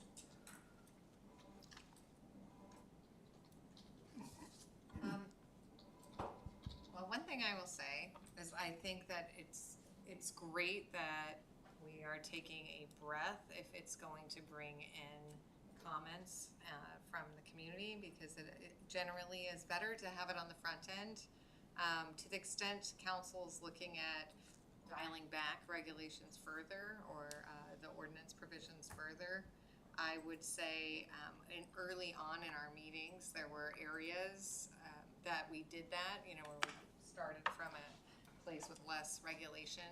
And so if council wants to think through additional areas like that, if you're looking for us to come prepared to talk about that, that would be my only request, is that you reach out to the city clerk, make sure that, you know, we can, because there's so much, the volumes of paper that we produced on this, you know, it allows us to get in front of that, come back with specific drafts or comments. So I guess that's all I have. Councilmember Crafton, if that's what you have in mind. Thank you. No, that's what I was curious about, appreciate it. Through the chair to the body, Holly, correct me if I'm wrong, once the ordinance is adopted, there's a 30-day period before it takes effect. And then also is the planning commission, I think, is supposed to pass a resolution in support, and I don't know with the recent changes in planning where we are on that process. And then I did want to point out, one of the council members, I apologize, I don't recall who asked for a table of contents. There is one now included in the packet, so just wanted to make those comments. Yes, I think with the 30-day effective period, there are also some ordinances that will dovetail into the changes to Title 16 to other titles in the code. So that is one of the reasons why we have that 30-day effective date. So mobile food vendors, for example, is addressed in licensing, and so we have to make sure that we ensure consistent code provisions, but we don't know what Title 16 is going to look like necessarily until it's passed. Okay, I need a motion to postpone till May 21st. Madam Mayor, Mr. Crafton, I move that we postpone ordinance serial number 2514 till the special meeting on May 21st. is there a second? Graham seconds. It's been moved by Councilmember Crafton and seconded by Councilmember Graham to postpone ordinance serial number 25-14 to the special meeting on May 21st. Is there a discussion? Hearing none, is there any objection? Hearing none, the motion is adopted. Okay, Madam Clerk, please read the ordinance by title. Thank you. Ordinance serial number 2525, providing for the adoption of the annual budget for fiscal year 2026 and appropriating funds to carry out said budget. Main motion to adopt is pending.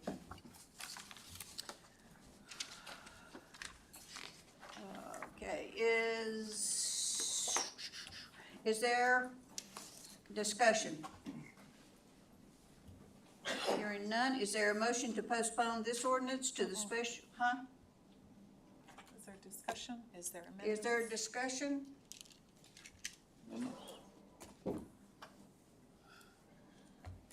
Trying to find amendments, hold on. There we go, I got it. Is that fine where we have it? Oh. How do I know? Steve, did you want committee of the whole? Do you want me to say so? Yes. So through the chair to the body, and for everybody present, we have written amendments that were included in the packet. They are numbered, they were prepared by our finance department, and so those are through item number 24. Historically, or amendment 34, historically in the past, we've taken these one at a time, but it certainly is up to the council as to what they choose to do.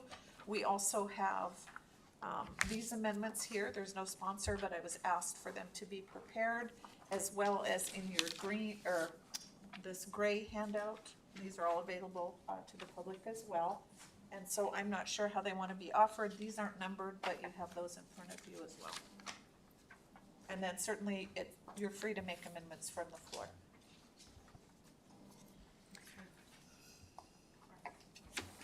Madam Mayor, Ms. Rubio? I know, do we need to make a motion to start at number 1 so that we can go, you guys want to go through them? Would think whoever made the first one would go first, which is Kathy. Not to put you on the spot, Kathy. Okay, then what I'm hearing, Ian, is that whoever, makes the, amendment will speak to it. If they choose to. If they choose to. Might have changed their mind. Okay. And if you changed your mind, just say, I changed my mind. That'd be great. So through the chair to the council, what we'll need is a motion to adopt amendment number 1. And then discuss it. Just like a normal Okay. amendment. All right. I need a motion to adopt, amendment number 1. Madam Mayor, I move to adopt amendment number 1. Is there a second? Madam Mayor, I'll second the motion. It's been moved by Councilmember Cottle and seconded by Councilmember Crafton to adopt amendment number 1. Is there discussion? Madam Mayor, Ms. Cottle? I did this amendment because we are at the point in our budget where we have some really big ticket items that we need to make priorities. And I think there's a lot of these smaller items that could be postponed for a year. And that was my reasoning for this, just because of priorities. Okay. Lori, you want to come speak to it? Since this is in your budget. So if through the chair to the body, this is really at the council's discretion. I mean, if the directors presented their budgets to council, but if council wants to hear from them again, certainly at the Okay. will of the council, but. I'd just like to leave this as is. Sorry, Lori. Okay. Is there more discussion? Hearing none. Is there an objection to the motion? Hearing none, the motion passes. Amendment number 2. Kathy, you're up again. Thank you, Madam Mayor. The reason I put this in is, do I have to make a motion for? Oh, yeah. Sorry. All right, Madam Mayor, I move to approve amendment number 2. Is there a second? Madam Mayor, I'll second the motion. It's been moved and seconded. Is there discussion? Madam Mayor, the reason I Scott. put in this increase, and it's not a huge increase, but when the council does the Christmas luncheon for employees, this is a huge group of employees, and at the rising costs of catering and everything that we do, I just think this is something we need to increase. I mean, I frankly would have increased it by more, but I was trying to be conservative. Is there further discussion? Madam Mayor, off subject, but not, Mark does not have the amendments. I have some. He needs 1 through 33. Let's help a guy out here. Okay, we'll take a brief Eddie's.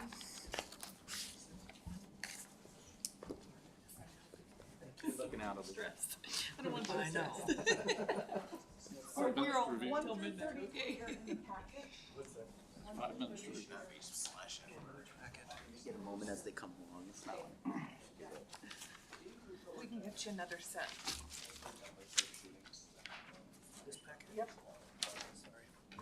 That's okay. We'll let you buy it since this is your first meeting. Thank you. Next time you're just stuck without them. Yeah. You'll get another copy.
Is there further discussion on amendment number 2? Madam Mayor. Mr. Crafton? Thank you. Just curious, do we know what we've been spending on this luncheon by chance? Through the chair to Councilmember Crafton, give me 1 minute, we have not gone over budget. But in the past? Yeah, I organized that, and we have a little committee, and that we've never gone over budget on food, plates, everything associated with it, even some little decorations. Are we using it all and that's? I'm sorry? Are we using the full 35, well, in this year's Yes, 3,500? almost to the penny. Okay, thank you. And so we would just like to, Councilmember Mhm. Connell, I think what this will do is it'll just give us a little more wiggle room. I know last year I was really heavy on pasta because pasta doesn't cost as much. And so maybe we can add a little bit more meat or a little extra chicken. Yeah, that's the intent of this amendment. Thank you for the clarification. Further discussion? Hearing none, is there objection to the motion? Hearing none, amendment number 2 passes. Amendment number 3 is, Crystal, repair and maintenance. From the planner, you got any idea? Is that administrative oversight? Okay, Madam Mayor, one of those two will. motion first. No, I don't want to. Anyway, Madam is Mayor, there a motion? Madam Mayor, I move amendment 3. I second it, Rubio. The motion has been moved and seconded. Is there discussion? Could we get the administrations in on this one since Cindy's not here? Yeah, I can explain it. So, the planned cost for the plotter maintenance was supposed to be $750, and it was erroneously entered as $7,500. So that's a reduction. It's just to bring it back down to $750. So a technical amendment.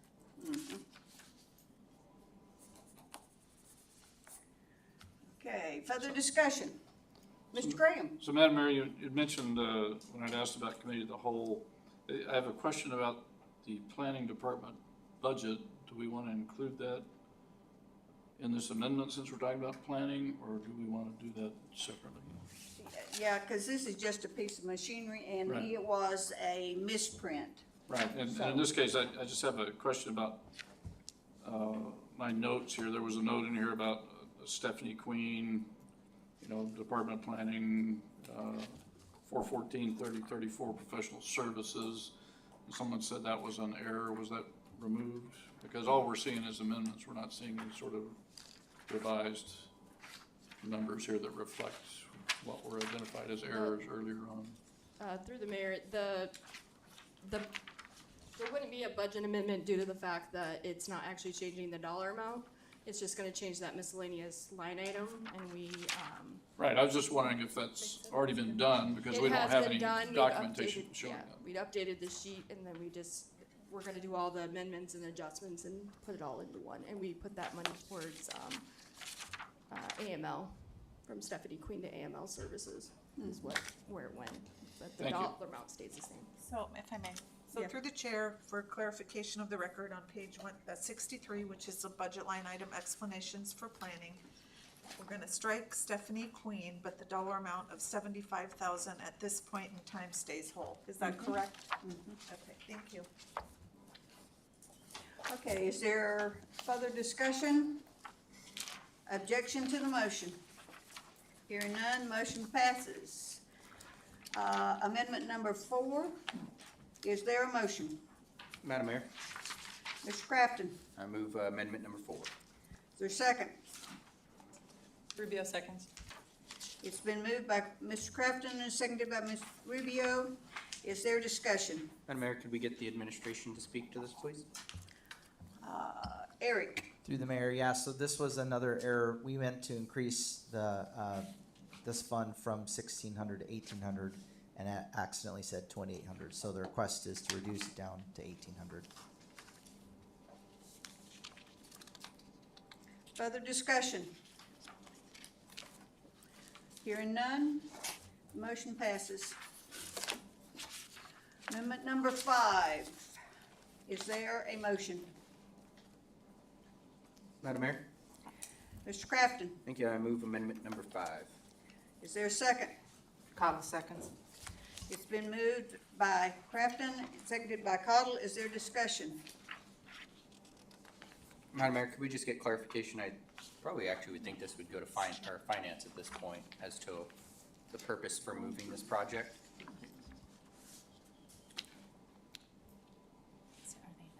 Through the mayor, Mr. Crafton, the reason for this move is that it is a capital project because it will be eventually a fixed asset that will be added to the building, and so we need to account for it separately than a regular repair because it will be an actual replacement and probably an improvement by the end of it too, so.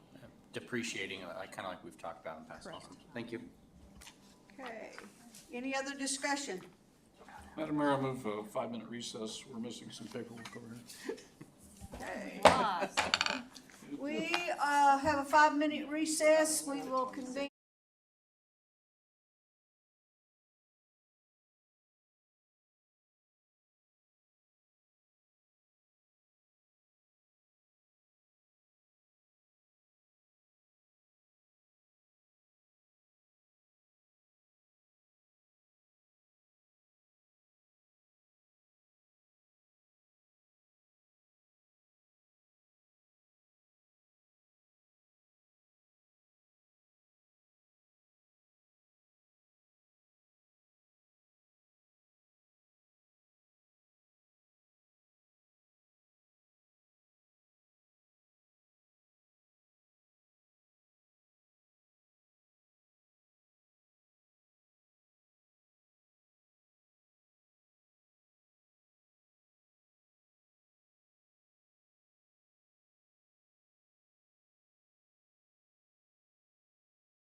we're back on the record at 8:13, and we are on amendment number 5. Is there further discussion? Hearing none, is there objection to the motion? Hearing none, it passes. Amendment number 6, is there a motion? Madam Mayor, I move to approve amendment number 6. Is there a second? Madam Mayor, seconded. Is there discussion? Could we just get clarification? Yeah. Cassie? Through the mayor, Councilmember Crafton, this is just to decrease the water and sewer expense of the library to match up to actual usage that we have. We did a trend analysis on it, and so that's currently what it's currently been using for the last 3 years on an average, up to about 2,500.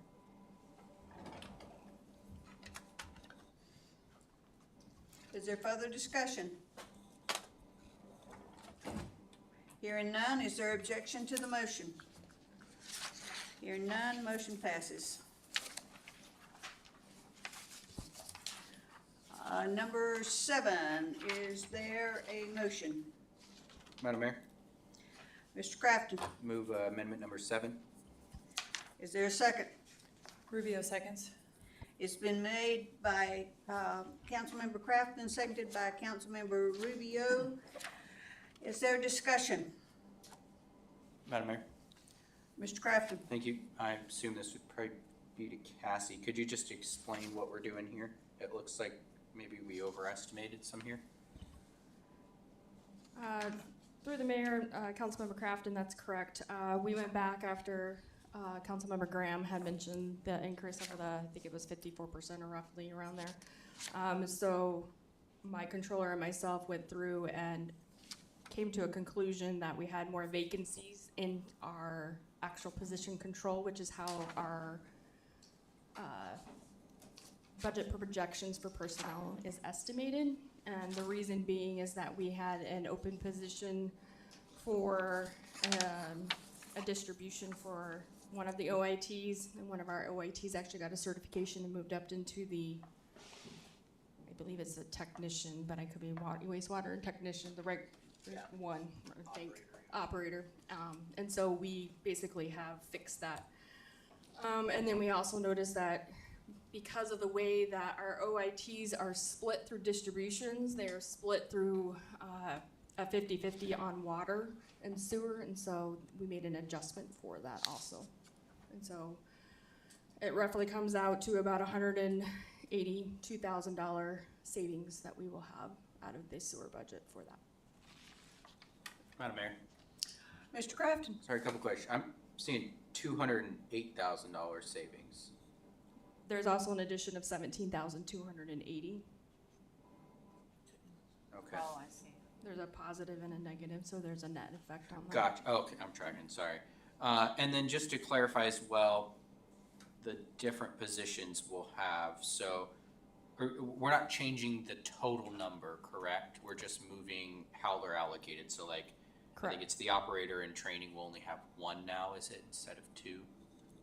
We actually have 6. Well, Through the mayor, this just addresses that the operator in training moved into an operator position, and so Okay. that position went with them instead of leaving another operator in training position below them. gotcha, okay, thank you. Is there further discussion? Hearing none, is there objection to the motion? Hearing none, it passes. And we are on to amendment number 8. Is there a motion? Madam Mayor, I'd actually like to withdraw this. Okay. Does anyone else? Just wanna kill it then, move it and then make it fail, so we're not changing numbers. How do we do that? I think that'd be smarter to do. We can, how about we move to adopt it and then move to postpone 8 indefinitely? We just vote it down. I just say we vote it down.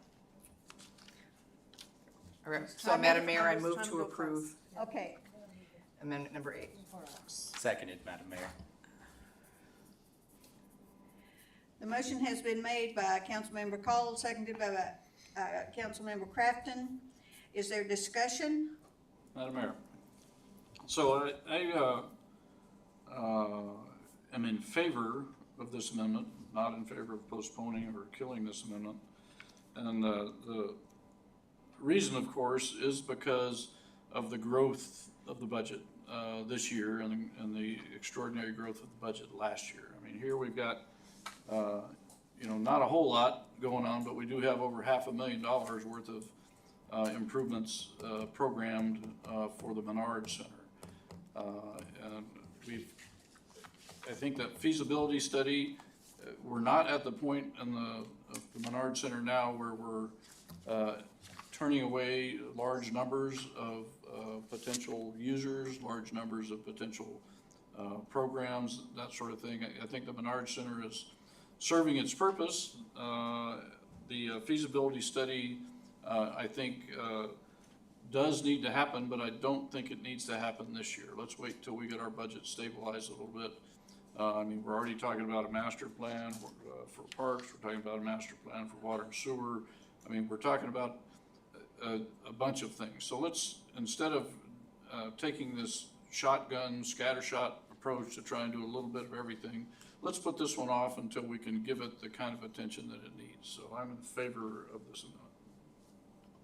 Madam Mayor. Mr. Crafton? Thank you, Mayor. I appreciate Mr. Graham's, thoughts that you're correct. The budget's pretty high this year.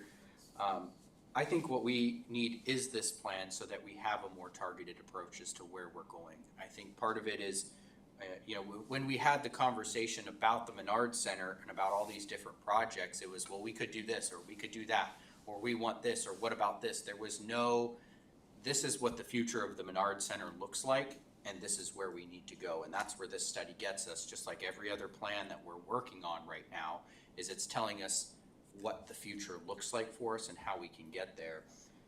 I would be more in favor in getting rid of some of these other projects, this other basically other $500,000, and saying, hey, let's wait a year on those projects, see what the community wants to see in growth. I mean, spending this doesn't mean we're going to turn around next year and start putting tens of millions of dollars in the Menard Center. It just tells us the projected growth of where we're going to go.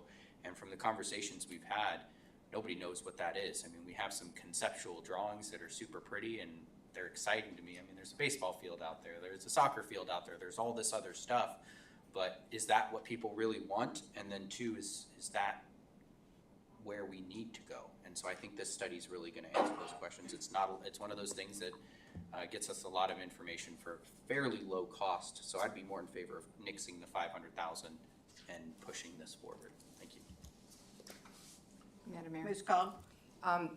The reason that I had requested to pull this was because of our conversations that we had when we went over the budget with Menard Center, and it was comments from council members saying that we needed a feasibility study, that I decided to pull that this year. But I'm very willing, whatever the flavor of the council is to do on this. I'm amenable either way. Ms. Rubio? Madam Mayor, Scott's not here, but I cannot remember a feasibility study. Is that something that's 5 years out in the sense of getting it? Like, so we start it now, we don't get data, help me out, somebody with the feasibility study. It doesn't happen in a year. Through the mayor, this is a pretty limited perspective, so I don't think it would be a heavy lift. It would be working with a consultant, probably an architect or landscape architect, sports center architect, if you will, to distill down ideas, bring it to the council in a digestible way, get feedback, and then that plan comes out of public and council comments. So I wouldn't put it in the same vein as the comp plan, which is enormous, but it definitely is going to have a council public comment feedback component, but it's not citywide. It's what Menard provides right now and what they could with some imagination, and then getting a feel for what the community has been asking for based on constituent feedback, so. Ms. it'll- Rubio? Madam Mayor, thank you. So with that, anytime we can reach out to the community and get their input, I'm all for it. So I definitely think moving forward, in this budget, that is pennies at this point. And it is substantial in the big picture of our Bernard Center, because what we want might not be what the public wants, and at least we get their public input on it. Is there further discussion? Hearing none, is there objection to the motion? Graham objects. Madam Clerk, roll call vote. This is on the adoption of amendment number 8. Pardon me. And this decreases, the proposed amendment is to decrease the Menard budget by $75,000 for the feasibility study. Councilmember Cottle. Well, since I wanted to pull it, then my vote is no. Okay. Councilmember Graham. Yes. Councilmember Schmidt. No. Councilmember Crafton. No. Councilmember Velock. Yes. Councilmember Rubio. No. Madam Mayor, that amendment fails with council members Cottle, Schmidt, Crafton, and Rubio opposed, council members Graham and Velock in favor. Okay. Okay, amendment number 9. I need a motion. Madam Mayor, I move amendment number 9. And a second. Cottle seconds. It's been made by Councilmember Crafton and seconded by Councilmember Cottle. Is there discussion? Madam Mayor. Mr. Crafton? Thank you, Mayor. Sorry, Mayor, I had a couple in the same section here. So this is the fireworks one specifically. Again, I know we've talked about a bit of a high budget this year, but to me, this is a very small amount for something that provides a massive, massive community outreach. I wish Scott was here today to speak to it a little bit, but the conversation that I had with him about this would be, I attended it. I think the fireworks show is amazing every year. And one of the things that I heard a lot of was that kind of missed a little bit of a bang at the end. And so this would allow him not only to offer a little bit more of a grand finale style to it, as well as offer a little bit more community engagement at the event. If you remember the conversation as well, they provided hot chocolate this year. And it was out in 30 seconds basically, Mayor, is what it seemed like. And so this would also allow them to basically do a little bit more and provide some more community engagement. Hopefully we'll have an easy winter. It won't be -20 at this time of year and get more people outside. But like I said, I think this, to me, community engagement, doing small things for the community that are memorable are really what we're here for. And this small increase really does provide a very large impact. So I'd appreciate it if you'd support it. Thank you. Is there further discussion? Madam Mayor. Mr. Graham? Thank you. Madam Mayor, I move to amend the amendment from a increase of $7,000 to an increase of $5,000. Is there a second to the motion? Madam Mayor, I second. So, Madam Mayor, if I could speak to that. So I agree with what Mr. Crafton is saying and what Scott said. This is a great event. It has been a great event for a number of years. And used to be we did a couple fireworks show. Now we do one fireworks show. This is all kind of bundled together. So this whole event has really mushroomed. This single event has really mushroomed in what we're doing, and we're still trying to figure out exactly what that's going to look like. But I think a 6% increase is an awful lot. And if you look back at what we've done in the past, it used to be the hot chocolate was sponsored by businesses, not paid for by the city. And we want to do community outreach. Having the community involved is the best way to get community outreach, as opposed to saying, hey, come to the fireworks show and get free hot chocolate. So I do think that, there should be some tinkering or whatever, or some adjusting to how the show goes. But I just think that, let's get the community involved and let's not try and grow it to a point, you know, let's grow it a little bit at a time, let's not grow it all at once, so, thank you. The hot chocolate was sponsored by the radio station The Pass, and they had the music and this, a whole bunch of stuff that they did. Right. So, anyway, any more discussion? Okay, we are voting on decreasing this to 5,000. So is there an objection to the motion?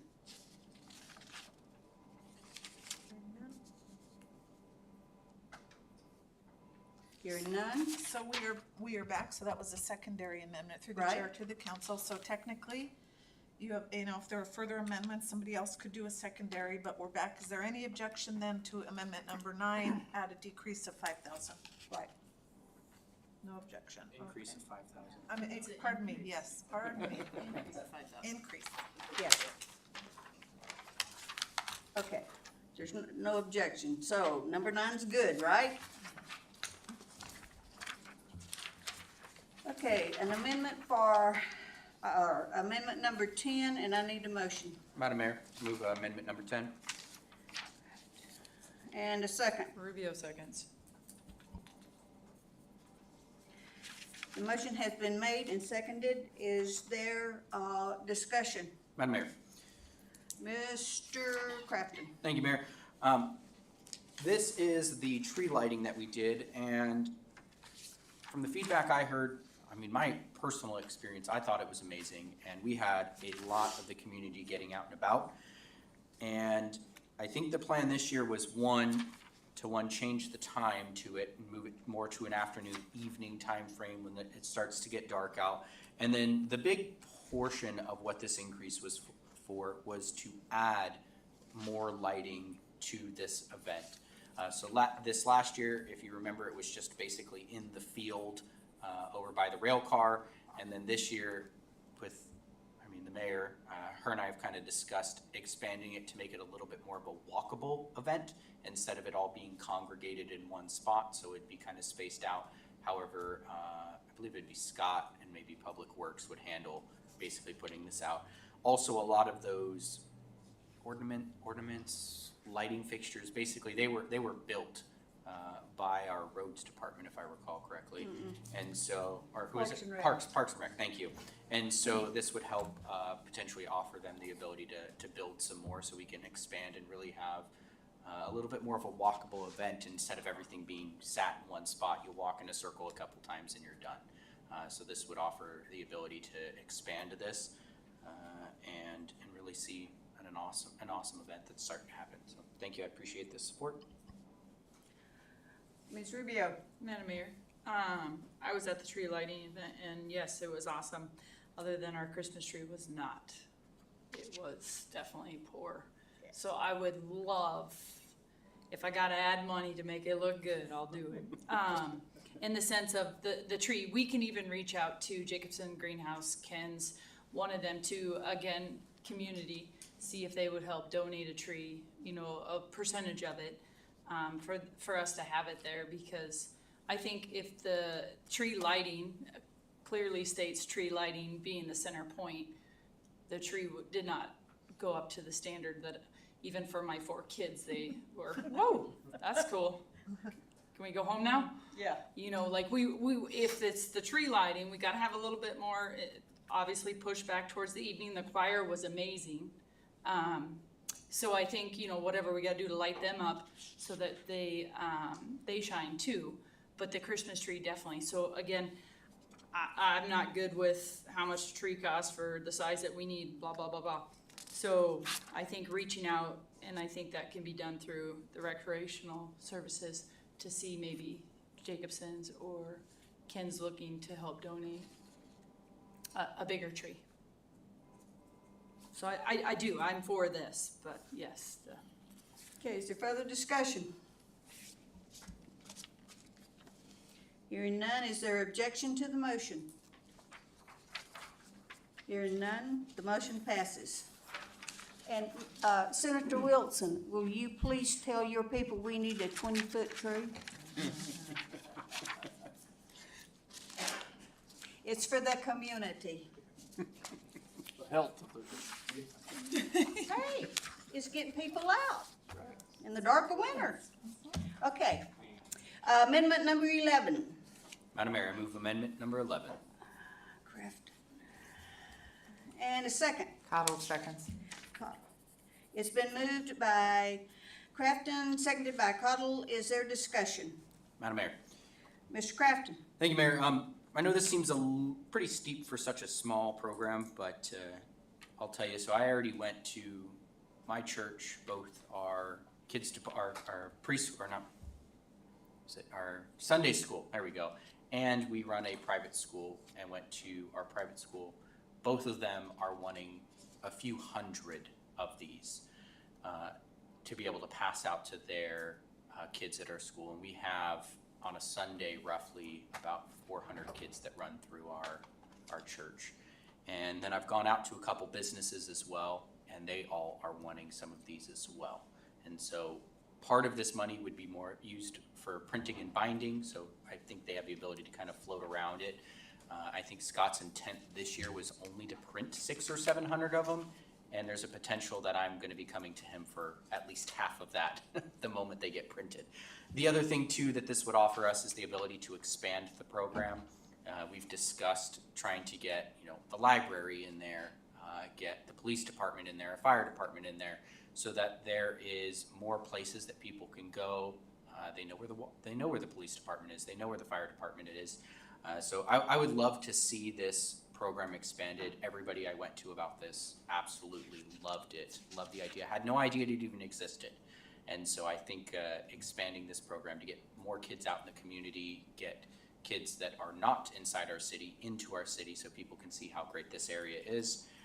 And then the last thing that I don't think, but just a pipe dream, is also starting to get business sponsorship in here. So I think we're a little too close to it this year to go that, but this would also start potentially having the idea of getting that so we can start getting businesses to help out with this in the future. So appreciate your support on this one. Again, community outreach, community engagement. Okay, further discussion? Hearing none, is there objection to the motion? Hearing none, it passes. Amendment number 12. Madam Mayor, Motion. I move amendment number 12. Is there a second? Rubio seconds. Motion's been made by Councilmember Crafton, seconded by Councilmember Rubio. Is there discussion? Madam Mayor. Mr. Crafton? Thank you, Mayor. We had a brief discussion about the National League of Cities in the past here. After hearing the report from our mayor and our deputy administrator about how powerful the conference was in DC, this one is specific to the summit that's going to happen this fall, I believe in Utah, somewhere in there, I think is Salt Lake in November. And so part of the reason why I was interested in attending this one, I would honestly love it if another council member would attend, but our deputy administrator is planning to go with our, I believe, Mayor, are you planning to go this year as well? Or maybe it's just our deputy administrator. I had reached out to NLC to see if there was any further engagement that we could get into. What I have found is, as great as AML is for us, we are reaching the bounds of what AML offers for us. I think we have a great opportunity to reach out and connect with other communities in Alaska, but I would like to, as a council member for the city, reach out to other communities across the country that are very similar to ours to see what's working for them, what's not working for them. And there's multiple councils that I can get involved in on there, or committees.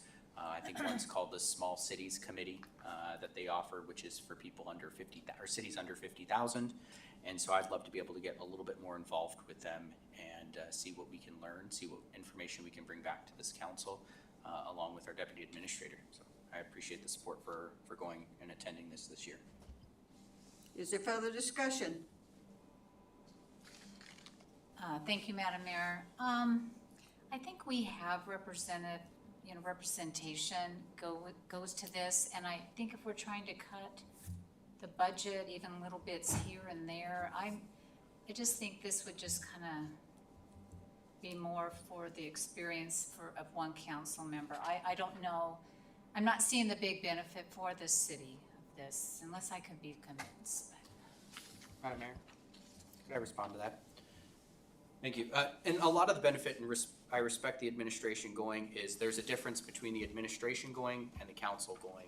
They're not getting involved in what the council can get involved with on these committees. They have things that they offer to assemblies, councils, whatever they might be, the actual elected bodies of them, not the mayor, the deputy administrators. So there is training and resources that are available at these events that I would like to be able to get plugged into for that. And so currently, again, no disrespect to the administration in going, I think that they're going for what the mayor wants. I'm going for what the council wants and what the people elected me for. And so that's why I would like to be able to attend this. Further discussion? Ms. Rubio? Madam Mayor, I would agree with VLOC on this. Sending our administration here already and trying to be conservative on this budget. You know, maybe we can look into it next year. But as for this year, I am definitely a negative on this one. Madam Mayor, I also think there are some local, I know when I was at MTA, we visited, you know, they would meet, even the local cities for this national, you know, cities. They would, we'd meet, but you know, then you can go to DC once a year or whatever, but there is a local group that meets the National League of Cities here. I wish Jackie was still here, because I'm sure because I remember I've attended before, representing MTA. Never seen. Yeah, there's National something. League come up here before. Yeah, well, you know, it's not them coming up here. It's just something that's done up here that the city's getting together.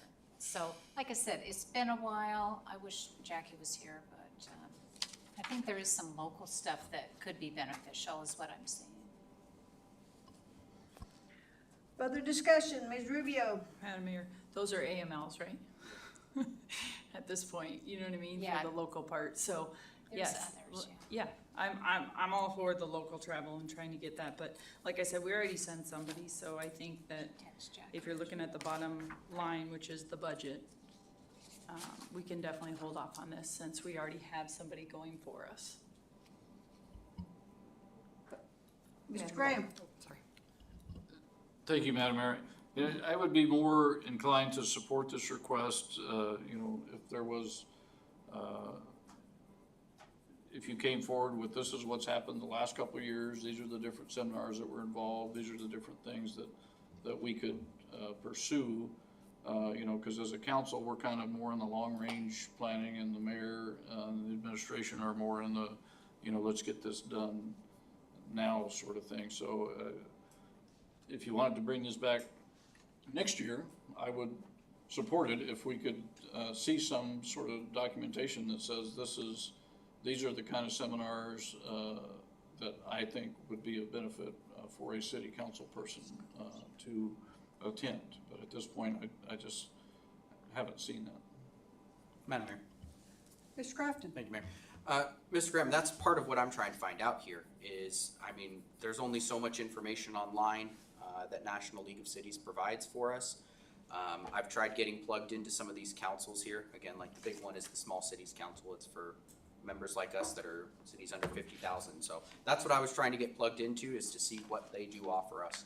And from what I understand, the City Summit, which is this one here, they go twice a year. You have once in the spring, which is the DC Congressional Summit. We get to meet with our congressional leaders. And then this one is the big one where we see more people, we're engaged with more other members of the community. So that's what I was hoping to see, and was to get plugged in with them there. Is there further discussion? Hearing none. Is there objection to the motion? Madam Mayor, I object. Madam Clerk, roll call vote. Okay, this is roll call vote on amendment number 12, which would increase the council travel budget, authorizing Councilmember Crafton to participate in the National League of Cities Conference in Salt Lake City this fall. Councilmember Graham, No. Councilmember Schmidt, No. Councilmember Crafton, Yes. Councilmember Villar, No. Councilmember Rubio, No. Councilmember Cottle. No. Madam Mayor, amendment number 12 fails with Crafton in favor, Cottle, Graham, Schmidt, Villar, and Rubio opposed. Thank you. Ian, for some reason, I think there's scholarships. So check it out.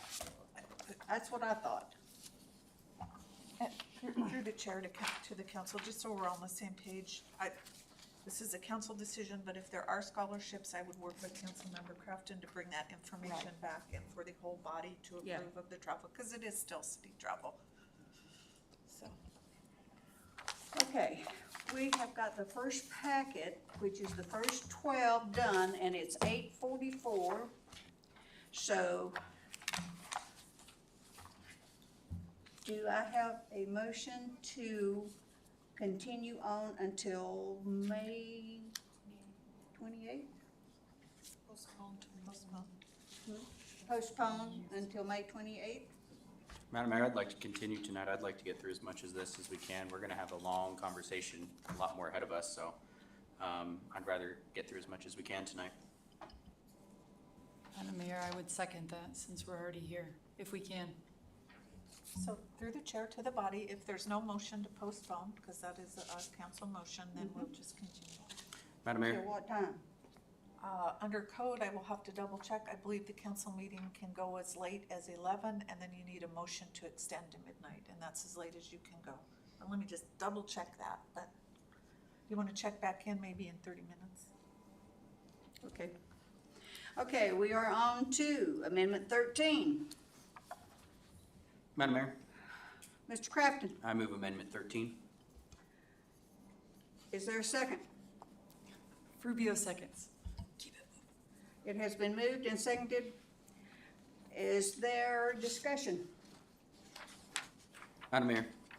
Mr. Crafton? Thank you, Mayor. I'm just gonna kind of speak to the next couple as well. A lot of these were just based on the conversations that we had during Committee of the Whole, where the council kind of came to a consensus without making official motions that this stuff was not necessary this year. Again, we're trying to trim the budget as much as we can to be able to justify what we do really want to do. And this was one that the council and myself felt that just wasn't fully necessary this year and is not needed at this time. Madam Mayor? Further discussion? Madam Mayor?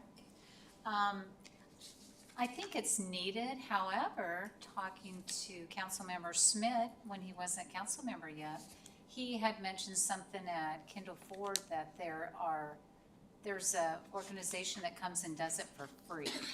So if maybe Councilmember Schmidt could speak to that. Yeah, we had a group actually contact us to make sure we were compliant, and we asked them how much it was gonna cost, and they said no charge, and we had them look through our complete facility at Kendall Ford Wasilla, and we had very, very minimal items that we corrected to be compliant. Further discussion? Is there objection to the motion? Hearing none, motion passes.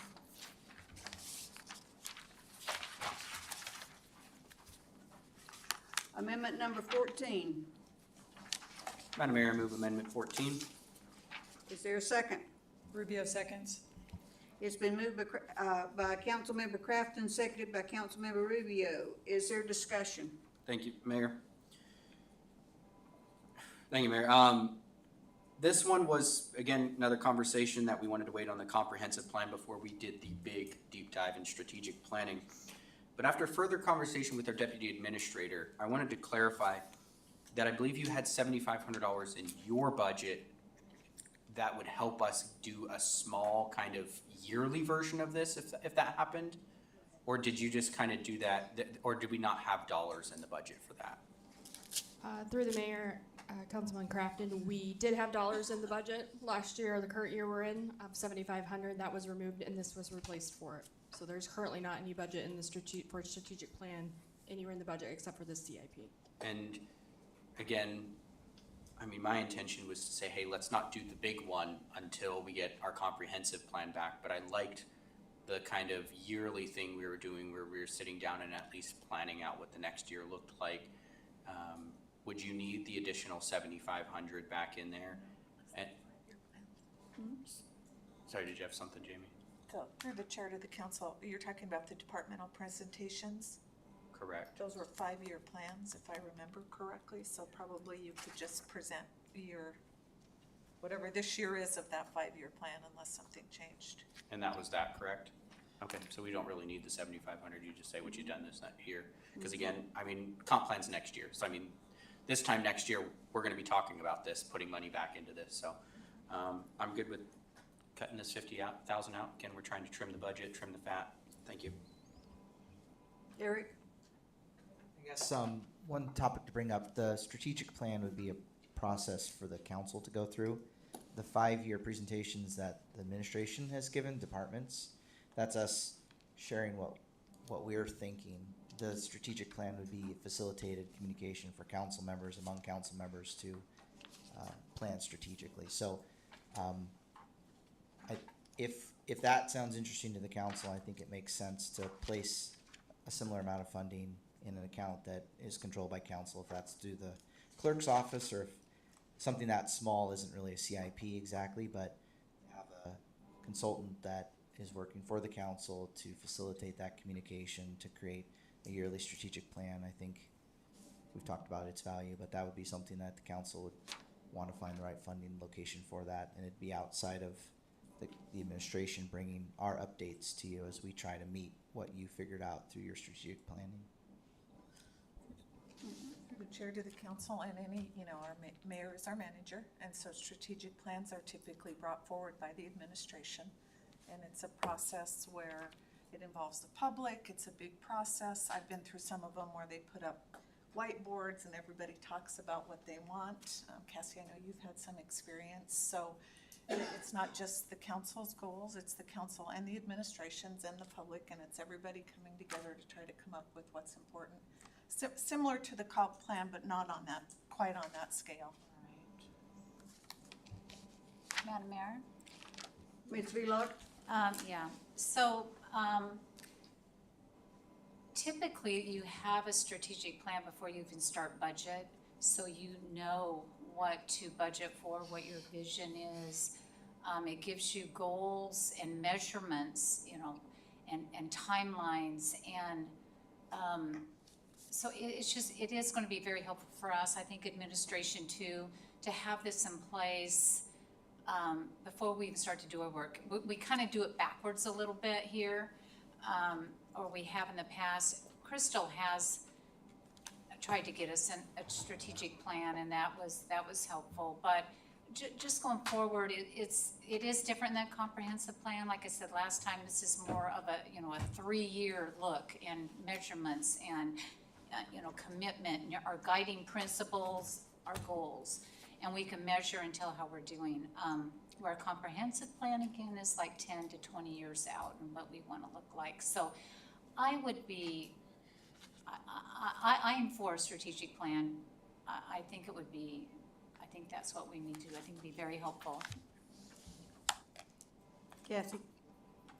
Through the mayor, I think the biggest part that, for at least for me, for the budget prep and the preparing it and getting everything, I think that the biggest thing that I would like the will of a council or something along those lines is your council goals that is approved through an AM. Those are basically, at the end of the day, what we would be updating the council on, is what we did for the year of 26, how far we've came, what we've done, how we've tried to initiate all those different goals that were approved. And then that's the kind of our update, which isn't a strategic plan, it's just updating goals and initiatives that were approved by council and how the budget was built around that. I think that's maybe what more we're looking for right now until the comp plan is put together and then a strategic plan can be done and we go through the whole stakeholder engagement, and an actual document will be produced at the end of the day that we can build milestones and different things along the way. Madam Mayor. Mr. Kraft? Thank you, Mayor. Normally I'm not the one that says, you know, we've been doing it this way, so let's keep doing it that way. That's generally insanity. But I think the city is at a point where we have a lot of master planning that we're doing for the future, and that is right around the corner. I mean, it's next year that we're gonna have a lot of answers, and so I think trying to do strategic planning at that level right now is just not fully necessary. Let's get by one more year. I mean, it's one more year. It's been working. Let's get by one more year, and next year we can have this conversation about really diving in and doing some serious planning once we have a lot of input from the community as to what they're wanting, which is going to be in the comp plan. So, Is there further discussion? Madam Mayor. Mr. Graham? Thank you, Madam Mayor. I think our goals and initiative process, you know, works. It has been working for a long time. Is it perfect? Is it the best process? No, it is not. A strategic plan would certainly improve that process, but the way that we choose to govern ourselves with the mayor-manager, you know, the mayor being the manager, kind of lends itself to huge swings in priorities, which a 5 or 10 year strategic plan is not going to represent. And certainly this council, you know, and this council changes every year, you know, get 2 new members a year. You know, what we think is best for the city, we can't hold the city to that. And part of the reason the comprehensive plan has been put off so long, you know, and I've always been a huge proponent of getting that comprehensive plan updated, but part of the reason it's been put off so long is because of the swings in the council as far as what they think is appropriate development. At one time, you know, residential development, we were all about residential development, you know, and then all of a sudden we wanted this mix of residential and commercial, and now it's all commercial with no residential, and it's the pendulum swings, you know, back and forth. And just because the comprehensive plan or the strategic plan says something, that doesn't bind the council to do that. So I think without some further discussion of, you know, in-depth discussion from persons other than staff, and the staff works for the mayor, so from persons other than staff to talk about a strategic plan and how it would benefit the city and how it would benefit the council, I'm going to agree with Mr. Crafton that we should postpone this and delete it from the budget here. Is there further discussion? Mayor, can I just add, AML, I think, is probably one of the biggest voices to what they've been doing with cities on strategic planning. And I know in talking to some city managers in other cities in the lower 48, it's become a recruiting tool as well as getting members involved in being a council person, because they can look at a plan and say, oh, okay, this is their 5-year plan, regardless of who's in this seat or that seat or their seat, and they know this is a recipe of how we're going to keep moving forward regardless. And so I think it really is a recipe of success that AML continues to prioritize how cities start with the strategic plan, and like you said, they add the comp plan in there as well. One of the examples that I recently, or one of the conversations I recently had, was with a city manager who said our current mayor has more of a pro-development stance, but in the strategic plan at the airport, they don't want to have apartments. It's just an example, but it's really that strategic plan that is the anchor to the vision that they want for the city. So, and it also quantifies the investments that you're looking at going forward. So at some point, and I think it's a timing issue, at some point we'll have our comp plan next year, but I don't think we should put it off. Is there further discussion? Hearing none, is there objection to the motion? Hearing none, the motion passes.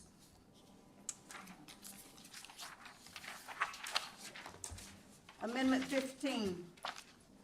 Madam Mayor, move Amendment 15. Is there a second? Rubio seconds. The motion's been made and seconded. Is there discussion? Madam Mayor. Mr. Crafton? Thank you, Mayor. Again, just going back to discussion from Committee of the Whole.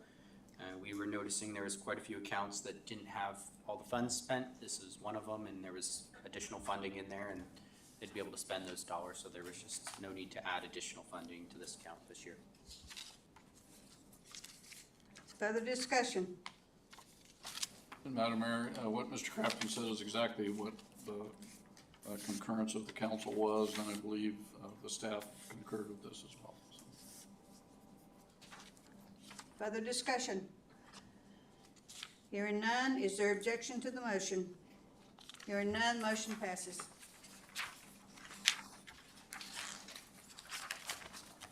Amendment 16. Madam Mayor, Mr. Crafton, I move Amendment 16. is there a second? Rubio seconds. It's been made by Crafton, seconded by Rubio. Is there discussion? Madam Mayor. Mr. Crafton, Thank you, Mayor. Same thing as last one is what this was, just no additional funding needed. is there further discussion? Hearing none, is there objection to the motion? Hearing none, motion passes. Amendment 17. Madam Mayor, I move Amendment 17. Is there a second? Cottle seconds. It's been made by Councilmember Crafton, seconded by Councilmember Cottle. Is there discussion? Madam Mayor, Mr. Crafton, same thing as last time. I feel like I need to get a record player. Just hit the repeat button. Same thing as last one. is there further discussion? Madam Mayor, I'm Mr. gonna disagree with the councilperson Crafton on this one. My notes don't show that the staff thought that the deletion wouldn't have any effect on the program.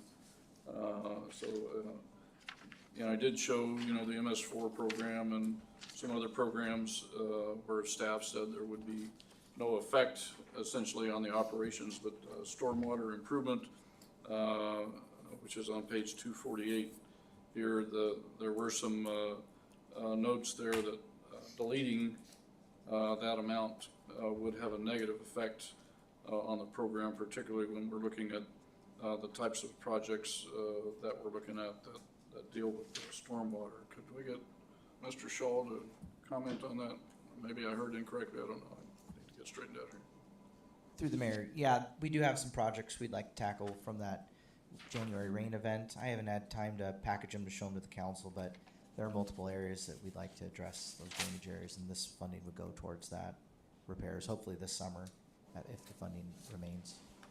So with the, the current balance of about $300,000, do you need the whole 250? Would 125 work, or if you gave you 250, would you use it? 125 would be great. One of the larger projects that we're working on, I have to get with DOT still, is the Weber-Wazair drainage issue. I think that's going to be kind of sizable. The rest are kind of spot attacks on ditching that needs to be upgraded. But yeah, even 125, we can make some serious progress with that. Thank you. Madam Mayor, I move a secondary amendment to change the amount listed on Amendment 17 from $250,000 to $125,000. Is there a second? Madam Mayor, I second. It's been moved by Councilmember Graham, seconded by Councilmember Velock to reduce the 250 down to 125. Is there further discussion? Madam Mayor. Mr. Crafton, Thank you, Mayor. So Eric, my notes say differently here, so, this was you had $300,000 in here. Did you think that Weber one was gonna consume the entire amount there, is what you're saying then? When I start talking to DOT, I am concerned now for the permitting that we'll have to bring a hydrologist in. So it's a bigger project than I thought it would be until I started hearing back from DOT, because that's where it will drain into. So I'm worried that one project will limit how many other smaller projects we can do. Okay. And then this is again one of those ongoing accounts, so it's nice to have some additional funding, but basically you've learned since our last conversation. So I'm amenable to that one, Madam Mayor. okay, is there further discussion? Okay, Madam Clerk, you want to instruct him on the vote? Sure. Is there any objection then to striking 250 and inserting 125? So no objections, so really the primary amendment then is 125. If there's no further amendments, is there any objection? Although it seems redundant, is there any? So decrease of, from 250 to 125 passes. Amendment number 17 passes as amended. Okay. Amendment 18. Madam Mayor, I move Amendment 18. Is there a second? Cottle seconds. It's been moved by Crafton, seconded by Cottle. Is there discussion? Madam Mayor. Mr. Crafton? Thank you, Mayor. This conversation was, I believe we only found out there was it one light left, and it is expensive, so you need more than 2,800 to repair it, if I recall. And so we were gonna drop this to 15,000 to give you basically just shy of 18,000 to do the final repairs. Yeah, through the mayor. So Mr. Grammond also asked if I could identify how old the light is. I was not able to identify it. We don't have the records to know. So the request was to complete that light, which is more expensive than the other replacements. Also use the remaining funds to gather the materials for when we lose streetlights, and then that would be the end of this account. Is there further discussion? Is there objection to the motion? Hearing none, it passes.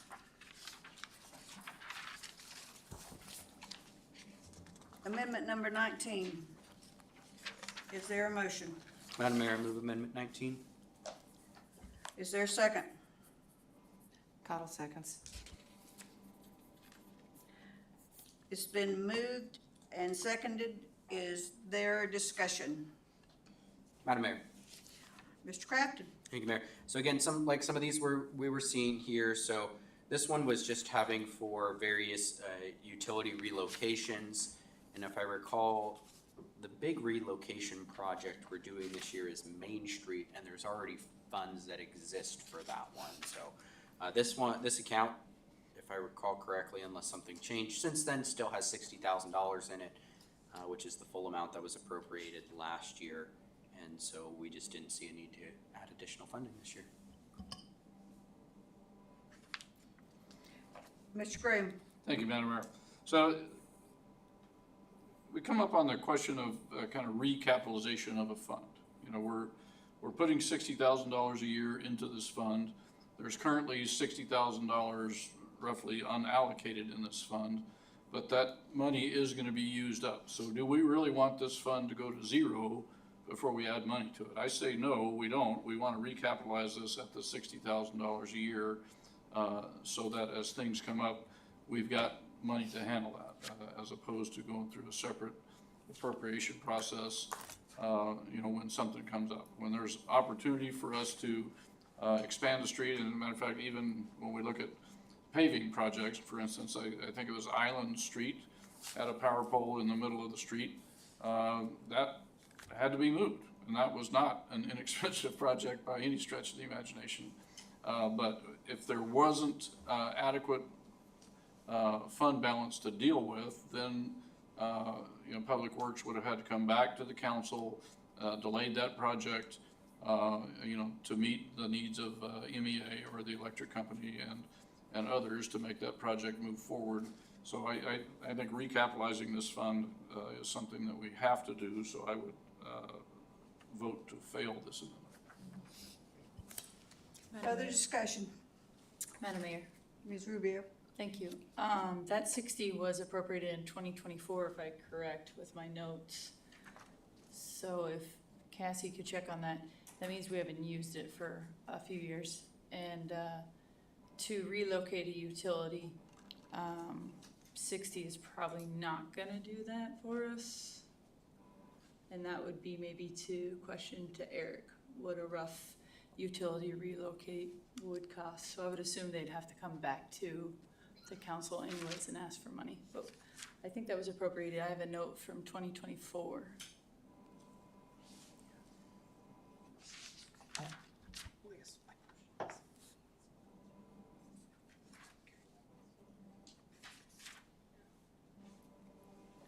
Through the mayor, Councilmember Rubio, yes, you're correct. That was appropriated in 2024, and it's carried over. And through the mayor, if we have a contract that large, it comes through the council anyway as an AM because of the purchasing requirements. So the council will see it, whether this amendment passes tonight and it stays at 60, or if it fails and grows to 120. Councilmember Rubio, it is hard to forecast what the cost will be because this is when we're faced with a relocation that we couldn't plan for. So if we can plan for relocations within a project, we try to do that. That's a project cost. But if there's an issue that comes up that is outside of a project, that's what we would typically use these funds for. So it is the flexibility to be able to make those changes, but of course it'll always come through in front of the council because of the typical size of those contracts. Madam Mayor? Mr. Crafton? Thank you, Mayor.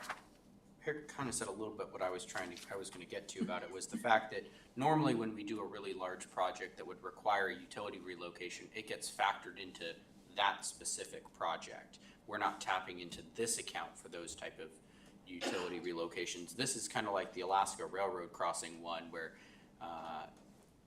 the railroad company comes to us and says, hey, we did this work, we need you to move it, you need to pay for it right now.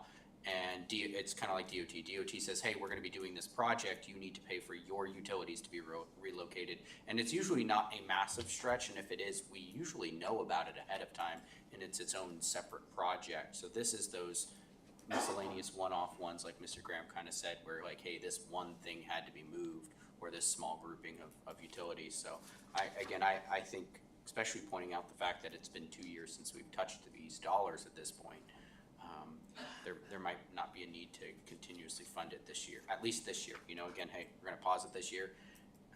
And then my other question would be, Mr. Graham said that there is projects that are going to consume these dollars.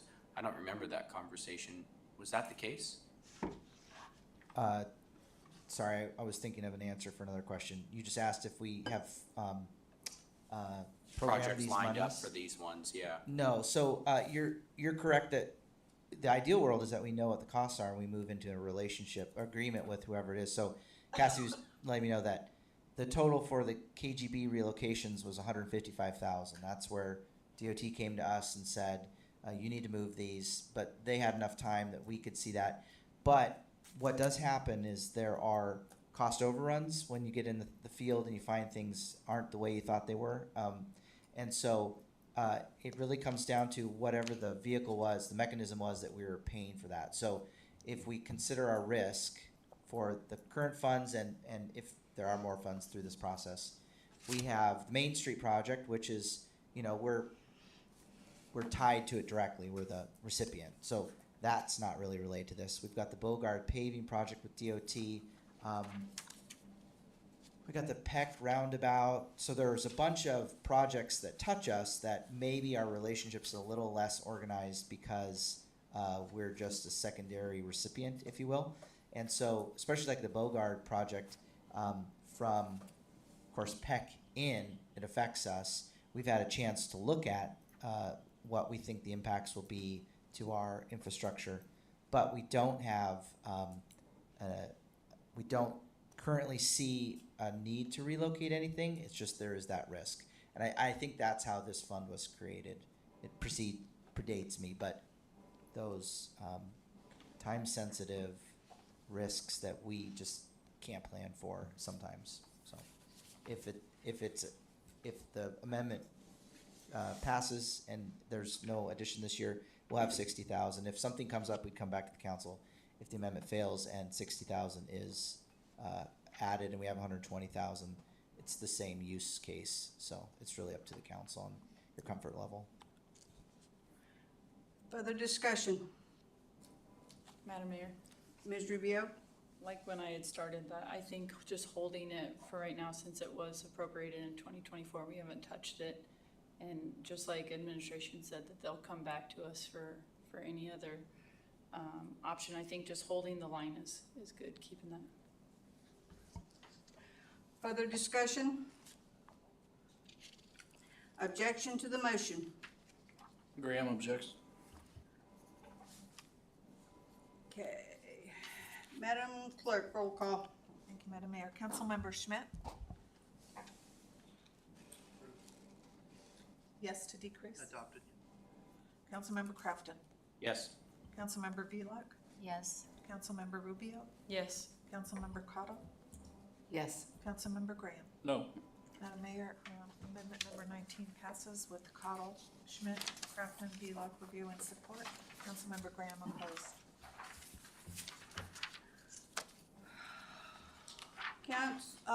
Amendment 20.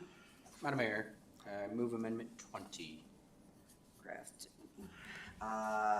Second. Cottle seconds. Motion's been made by Crafton, seconded by Cottle. Is there discussion? Madam Mayor? Mr. Crafton?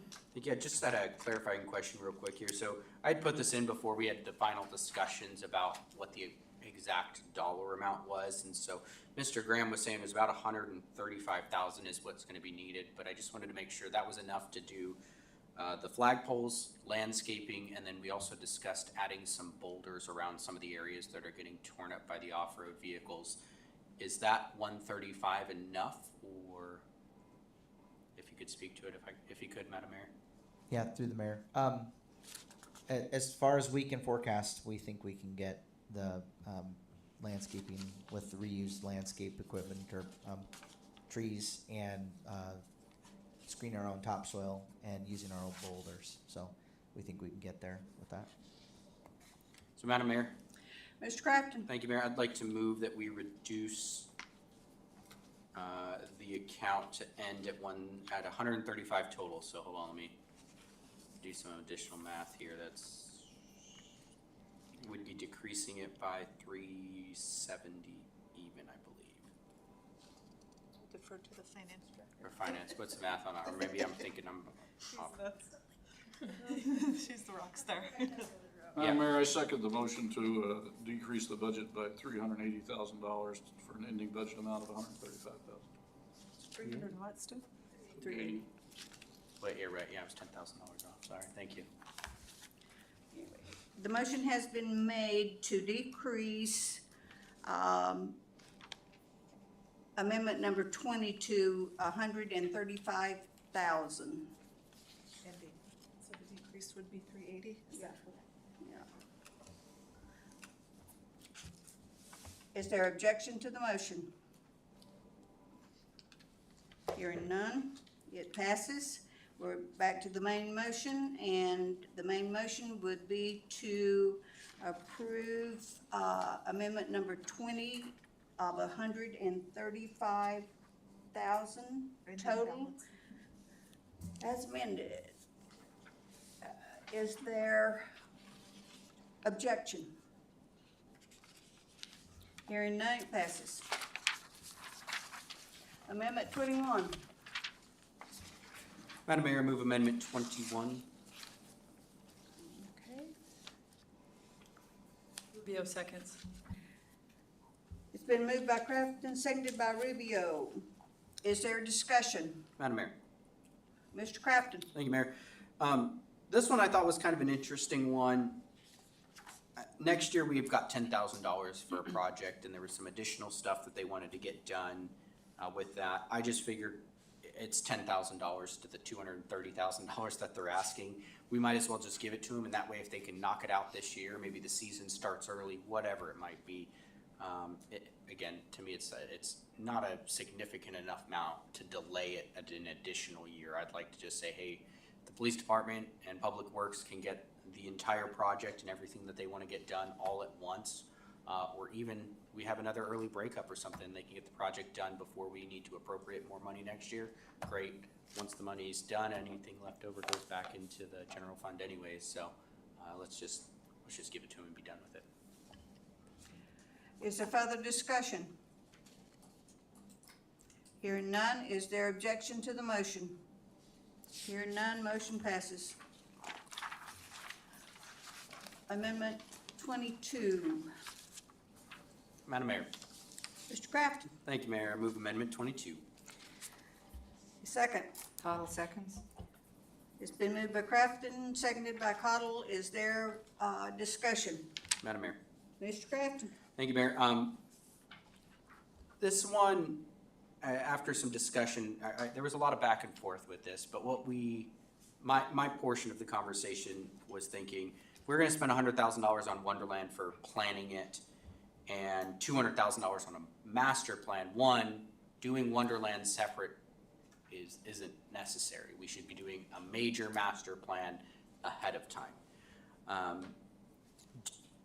mean, one of the questions would be, could they get it done with $200,000? I figured, I mean, hey, if you're gonna spend $100,000 alone on Wonderland, let's just give them the full 300, and if they spend all of it and they have this really awesome master plan, great. If not, then we can push it back out to Wonderland when it comes time and do the individual projects, but I figured it would just be easier to do it this way for them.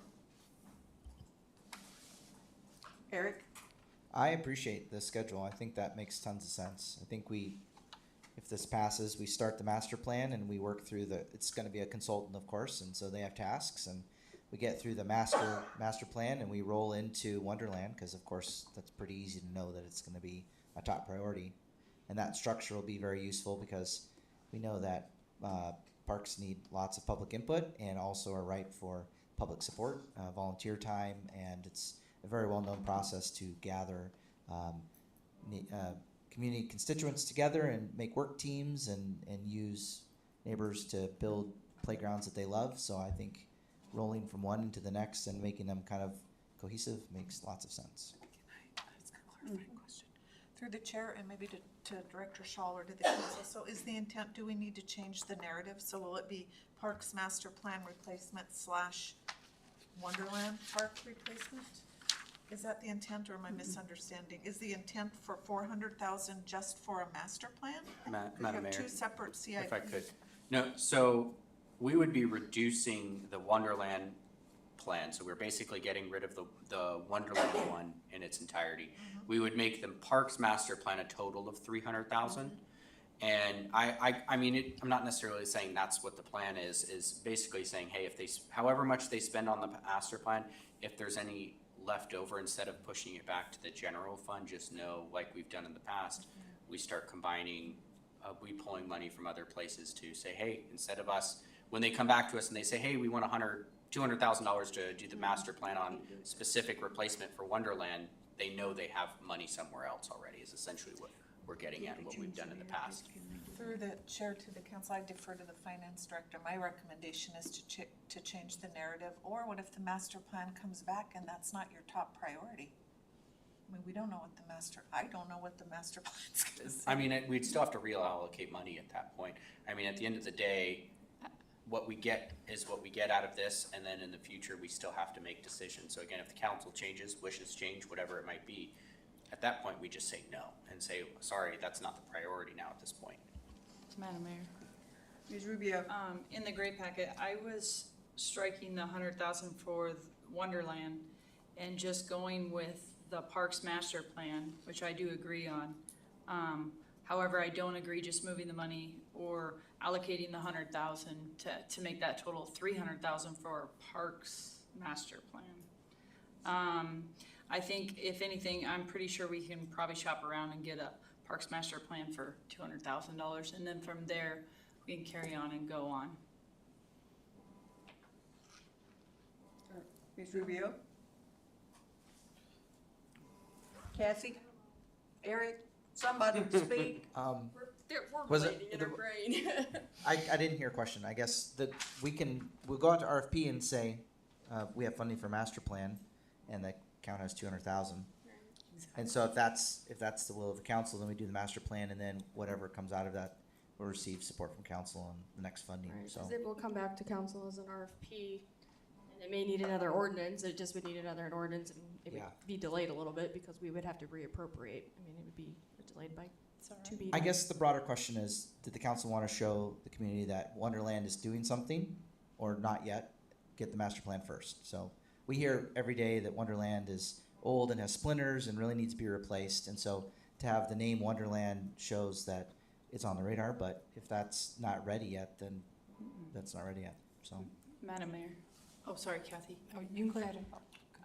I think doing the Parks Master Plan would, and I talk to people all the time who play at parks, I think that they would understand that we're waiting to get the master plan to then push money where we need to, if that needs to be to, you know, Wonderland, if that needs to be to Nunley Park, if that needs to be, wherever it needs to be, then we can move forward with the approach to updating all the parks, or specifically one, and I think that would all come back to us anyways.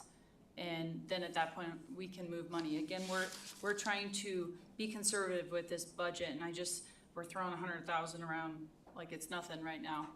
I'm cutting 43 on another page, so I'm just trying to be a little bit more conservative, and I think we can shop around for 200,000. Kathy? Madam Mayor? I think there's been some good points brought up in this discussion here. When I look at the two different budget proposals here, they're actually kind of redundant in some ways. And Wonderland Park, developing any designs or enhancing, checking, you know, going out to the public and stuff, that does fall under the Master Parks Plan. And you know, the more I look at this, I think that we need to develop the Master Parks Plan because Wonderland Park falls into that. And I think we need to do that first. The more I think about this, the more I would like to see us take out that 100,000 and go with the Parks Master Plan right now. Madam Mayor. Further discussion? I'm wondering if 200,000 is going to be enough, because actually I'm looking at the description for the Parks Master Plan replacement, and it says schematic designs for equipment replacement and identifying future parks. So I mean, from what this reads, they're going to redesign the future of all of the existing parks. So I mean, we're getting, again, like Kathy said, it's a little bit redundant because they're saying, hey, we're going to spend $100,000 over here and specifically redesign Wonderland, but then we're going to also have you redesign all of the parks at the same time.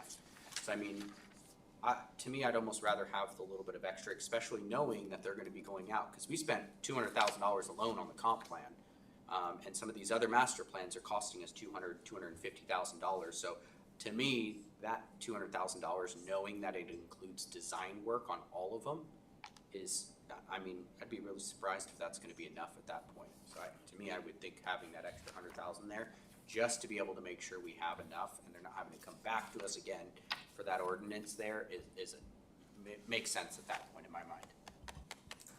Madam Mayor, and Ms. to Eric. Vlock? Eric, you've probably talked to consultants regarding this before putting this in the budget. Did you, for the master plan, did you talk about Wonderland Park at all? Or do you think that could be included for 200,000? Yeah, through the mayor. So we look at, Cassie's pointing at other bids. We're looking at, who was it, Kenai or Soldotna? City of Kenai is going through it right now. They're actually wanted it, that's why it was dollar amount. Did they say how much it is? That's what I was. So she's trying to see how much Kenai Sorry. spent while she finds I it. squirreled. So we have numbers for the comp plan, and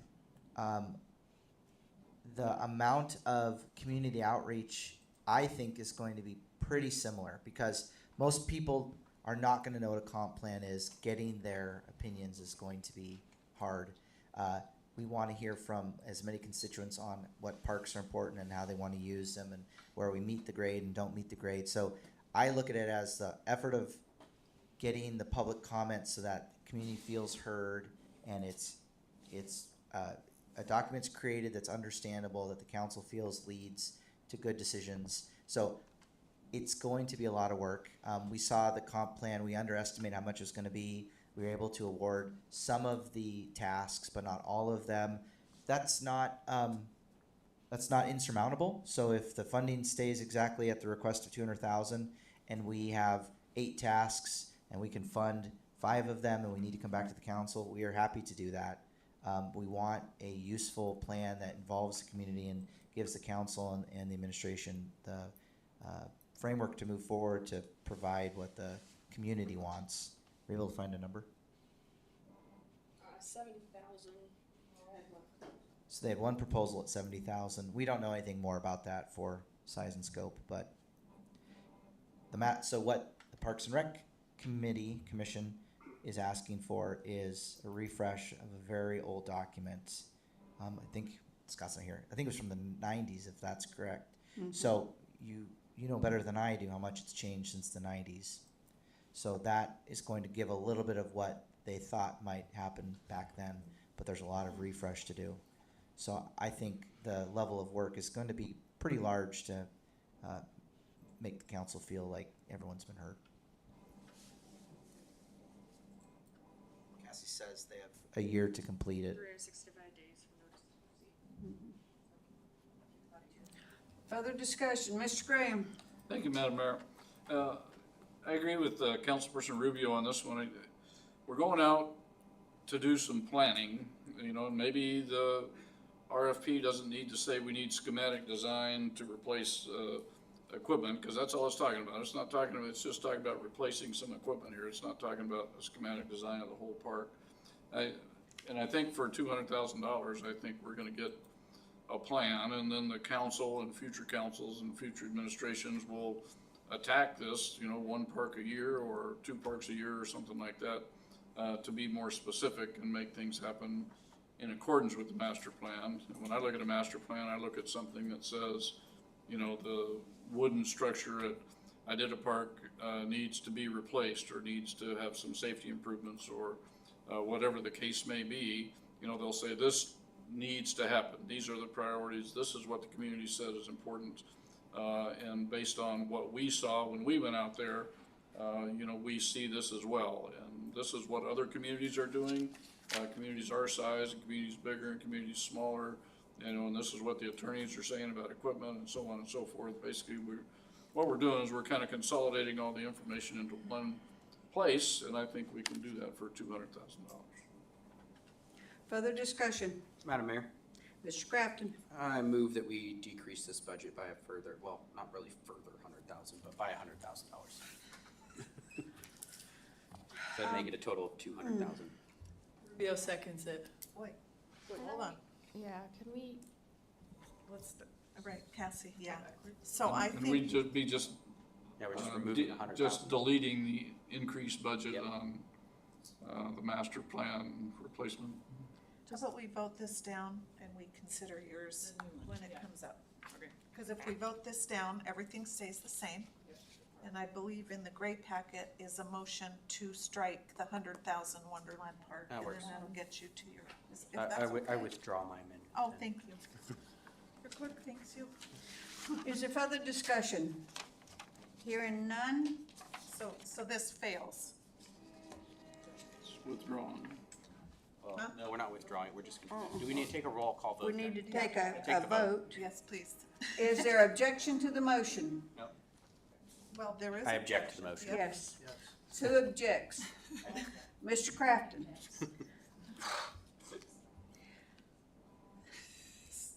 So, want me to take a vote? Yeah. This is on the adoption of amendment number 22. Mr. Crafton, how do you vote? No, Velock? wait.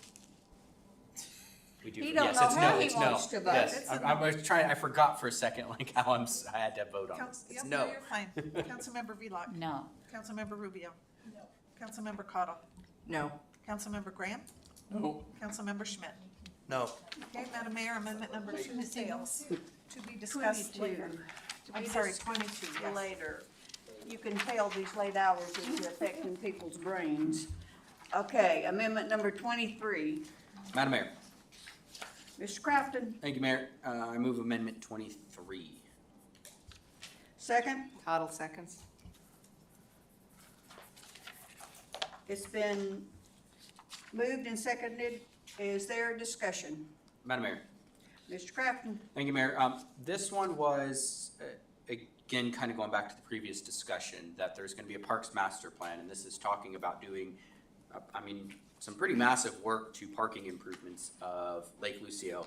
And though we do understand that there's a lot of dirt out there that could be used to be paved, I personally would like to see, and I believe it was the consensus of the council, to see the master plan before we did some major paving. But what we did understand was that there was a section for the dog park that was pretty decrepit and needing paving specifically, like one way or another, let's get that area paved. But I did want to clarify with Derek, if we could, was this 150 going to be enough to get that area paved?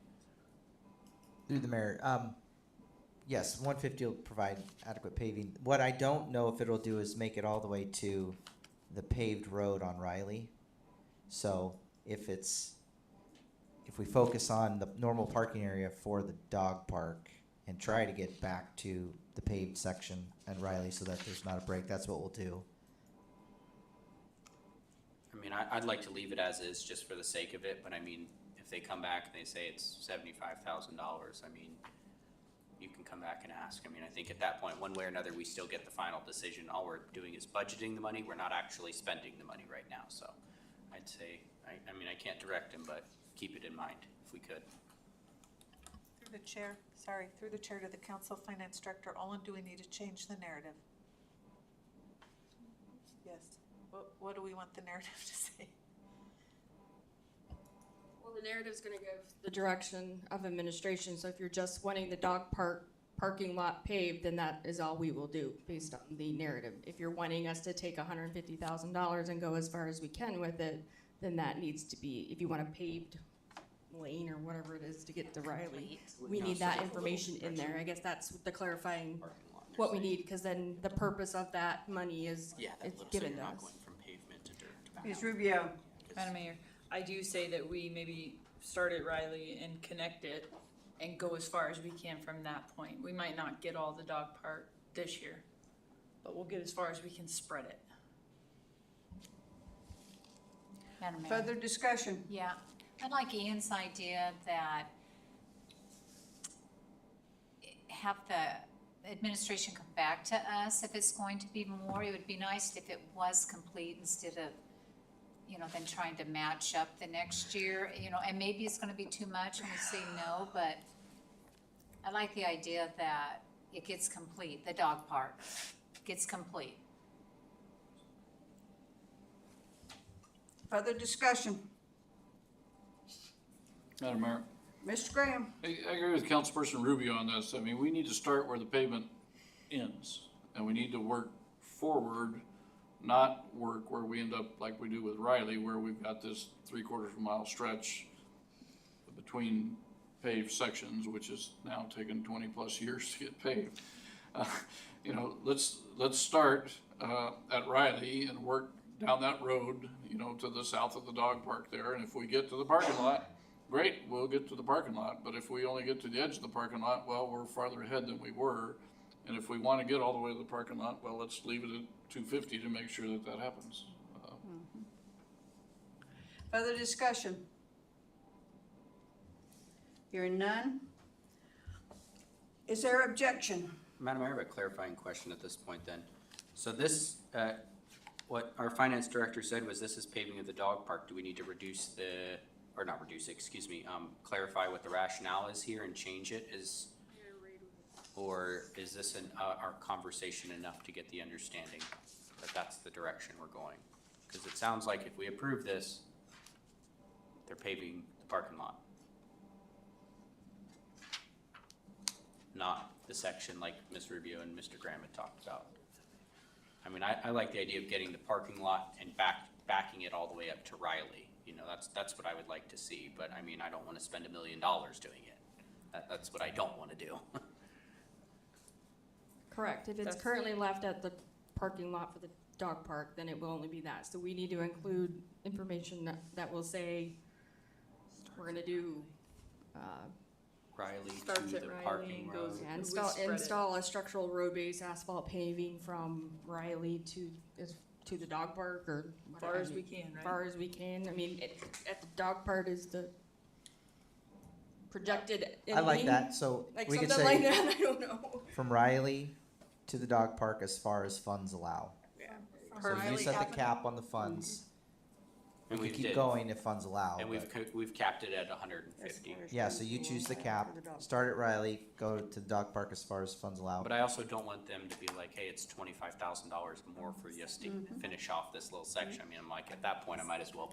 Well, if you look at, we've got it spanning out for the next 2 years, so it's definitely more than that.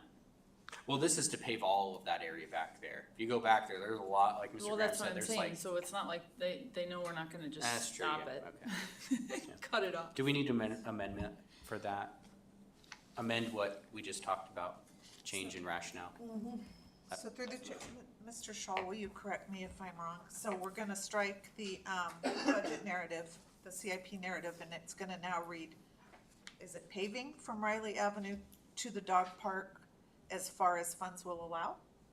Is that what we're doing? Or can you help me? Sure, yeah, so, yeah. Yeah, I would like to keep that. So let's see how we can explain this. All a structural road base and asphalt paving starting at Riley Avenue to a projected end of. Maybe type it, I didn't hear, I'm sorry. You wanna take a 5-minute hiatus to clarify? I'd Yeah, say we'll we take just that need to, for you. we just need to make sure we include the words dog park parking lot in that narrative. Because the idea is to get from Riley to the dog park and to pave the parking lot. Not just get it up to the dog park and leave the parking lot gravel. Yeah, and if it's not gonna be that much more, I like that. Cause this one says. Are we in Well, recess? it's Maybe asphalt, recess? asphalt too. It's- We're in a recess.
Check on the record at 9:44. So through the chair to the council, I believe the motion before the council, if there's no objection, is to decrease the Lake Lucille parking improvements paving by $100,000 and to strike the current narrative and update it with, this project will provide funding to install a structural road base addressing grading, drainage, and provide asphalt paving starting at Riley Avenue and completing the dog park parking lot as far as funds allow. Okay. And who makes that motion? It's already on the floor. Okay. If there's no objection from Is the there body, I objection? added the narrative. Okay. There's no objection, so it passes, whatever Jamie said.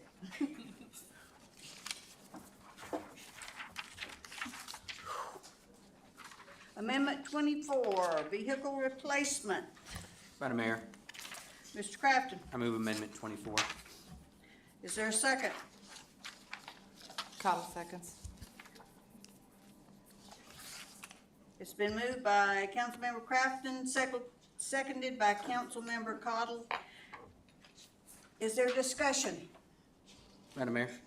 Mr. Crafton? Thank you, Mayor. I just want to clarify with the chief here, if I could. I think I remember asking the question during this time where I was like, was this going to be enough money? And then you saying there'd be an amendment. Is that just what you figured out, was you're going to need more this year? Yeah, with current equipment, with the Opticoms and the increase in prices probably coming from the state on the vehicles, the gear, and then at these unknown tariffs, on what's gonna happen with that. I think right now we're looking pretty good, but the state hasn't come out with any pricing, so it's just kind of speculating that things are gonna increase. It gives me some buffer room to kind of play with those increases as they come in. And if I could follow up, Mayor, it looks like here, basically every year we transfer $10,000 more than what we did the previous year. Are we gonna reassess next year and maybe recalculate those numbers based on what this year's purchases look like? Yeah, I'm constantly reassessing the vehicle equipment. I'm suspecting that all three manufacturers are probably gonna come out with a different model here. It's usually about every 5 years, they're gonna change some things up, which changes all my equipments to kind of the chain reaction to that. And then reevaluate to see what vehicle is gonna kind of accommodate our needs with reliability issues and maintenance and the testing and all that kind of goes in behind it. So I'm constantly looking at this every year and what's coming out, where we're going with it, and then what's the industry saying as we move forward. Thank you. Further discussion? Hearing none? What's the percentage? Does anybody have a calculator handy? Going from 400 to 310, I mean, that's pretty substantial. That's almost a 33%, if you think about it. Right. 90,000. Can anybody take 400 and divide it by 310 and tell me what that number is? It's gonna be 120 something. 22 and a half. 22 and a half? No, that sounds like a pretty big bump to me, I think 10% is probably more in line with what I've seen at the dealerships, and we do have somebody here that works at a dealership. I know you're not, I know you're not in the sales business, but I'm sure you see numbers all the time. Are prices of new vehicles going up 20 some odd %? It is depending on how the trade tariffs will go, but I have seen some projections if they stay up, that it could be as much as like $6,000 just for the vehicle, not including all the other stuff they're adding to the vehicle. So I don't know what that stuff may increase in price. Chief? Yeah, that's also including everything that's, the vehicle's included a part of watch guard, video systems, radars, Opticoms, rims, police gear, all the equipment to outfit it, light bars, partitions, consoles. Which are the same expenses we had last year and the year before and the year before. So we're just looking at the increase in supply costs. I mean, just today they signed President Trump and President Xi or Xi or whatever it is from China, provided the framework of some deal where tariffs are gonna be kind of minimal. So I think betting that we're gonna have these monster tariffs is not necessarily a strong bet. It's something to keep in the back of our mind, but I don't think it's something that we put on the table at this point. I'd prefer to see something that's more like a 10% increase, which would be, you know, $31,000 as opposed to $90,000. Is that an amendment, Mr. Graham? I'm interested to hear what the council has to say. But that's not on the table. Nope. Jamie said you can't. Okay, Mom. Chief? I do want to add too is that the allocations to get vehicles have been reduced significantly. So before we've had a good time to order these. Lately, we ran into that window where we were 2 weeks that we had to order where they opened it. It has been extended out. And it's hard for me to get back into council to have it introduced during the time frame to get it ordered in time before for at least for General Motors when we were dealing with it to shut it down prior to ordering. So that's taking in consideration. I don't know what they're going to do this year. We were fortunate enough to get all of our allocations that we put in for. I don't know what the spike. I'd like to think that we're going to get the allocations this year, but I don't know what that ordering window will be. And that's kind of padding that to get enough money in there that if I need to order it, I don't need to come back to council and ask that, trying to get a vehicle ordered within the short time frame that they opened it up for. So. I think that's the same problem we've had every year, you know, from time immemorial since we started the police department. Madam Mayor, I move a secondary amendment to strike the budget increase of $90,000 and insert $35,000. Is there a second? I'll second the motion, Madam Mayor. It's been moved and seconded to decrease the budget by from 90 to 35. Is there discussion? Madam Mayor, clarifying, we're just gonna strike 90 and insert 35. Right. Kathy? Madam Mayor, I just personally, I don't think 35 is enough. Even though we get, you know, the president signs agreements, they're temporary agreements. And depending on when the ordering window is, I'm just afraid that if something happens at 35 isn't enough. So I just don't, I'm not in favor of that. Madam Mayor, Ms. Vila? just a comment, in the tire world, which cars do have tires, my son, yeah, my son's tire shop, our vendor down south told us that as of tomorrow, everything was going up 20%. And gave him a heads up, so we ordered a container Friday. So our prices still should be good, folks. But I just wanted you to know that, you know, vendors are doing this. I don't know if they're anticipating the tariffs, but we still might see the repercussions even because they're anticipating it. So, I don't know. Just some food for thought. Mark? Well, Chief, correct me if I'm wrong, but you could probably get your vehicle order placed with the amount on the beginning budget amount, and then if they are significantly higher, then when you send them over to Alaska Safety to have them upfitted, at that time, you would have enough time to readdress the council. Is that correct? Mm-mm.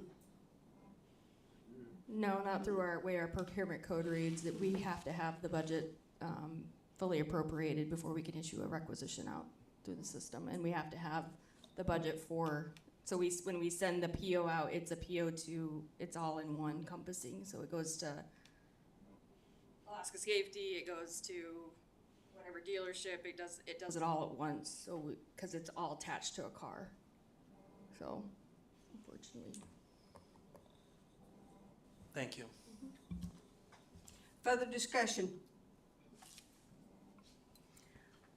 Okay, this, Oh, sorry, Madam Mayor, my mind's trying to work. It's not working. Didn't the chief come back to us for outfitting one of the vehicles? Help me. After budget? We were trying to get 3 vehicles. We were only allocated for 2. Then they had a pickup truck that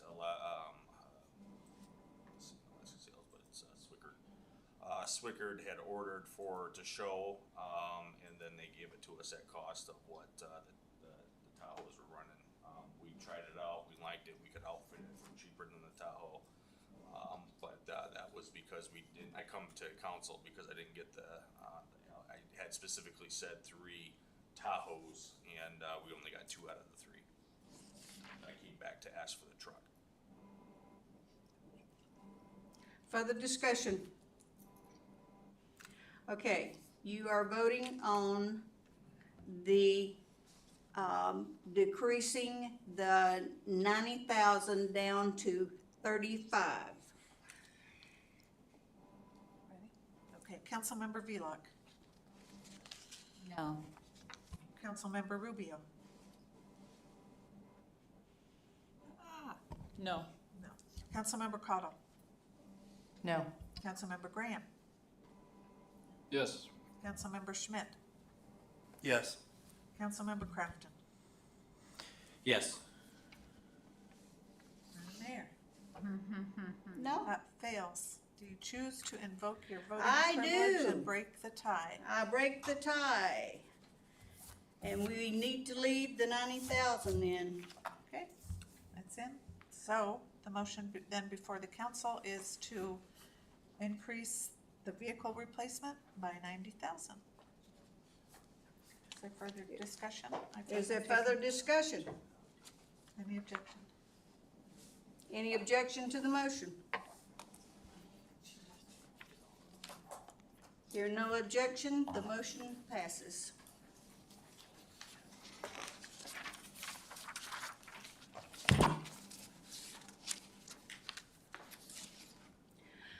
Okay, amendment number 25.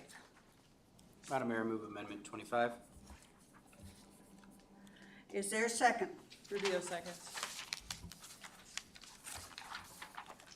Okay, it has, the motion has been made and seconded. Is there discussion?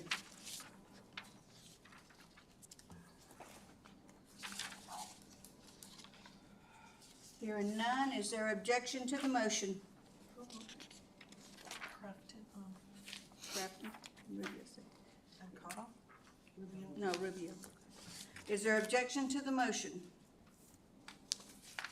Hearing none, motion passes. Amendment 26, Madam Mayor, move amendment 26. and a second. Cottle seconds?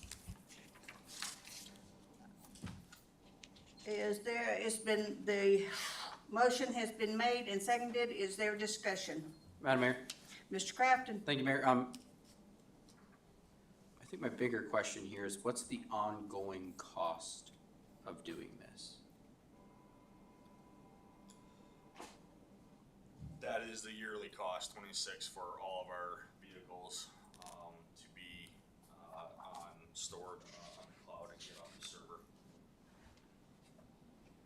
They do it in a year or a 3-year, and there was no financial savings by doing a 3-year, so we're waiting to see what the new rollout. A little backstory on this is that WatchGuard was actually bought out by Motorola. They had changed their operating system, which is our in-car video camera system.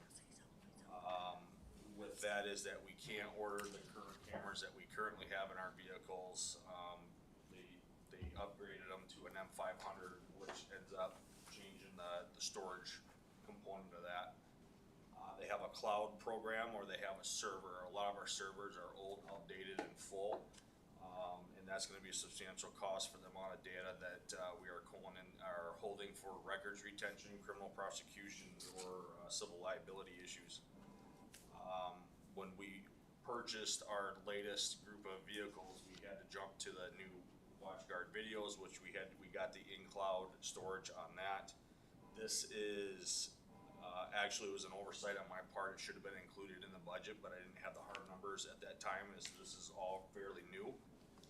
But this is a quote to get all of our vehicles on the cloud storage, which is secured. And then again, it frees up our servers over at MACCOM for our records retention and our video.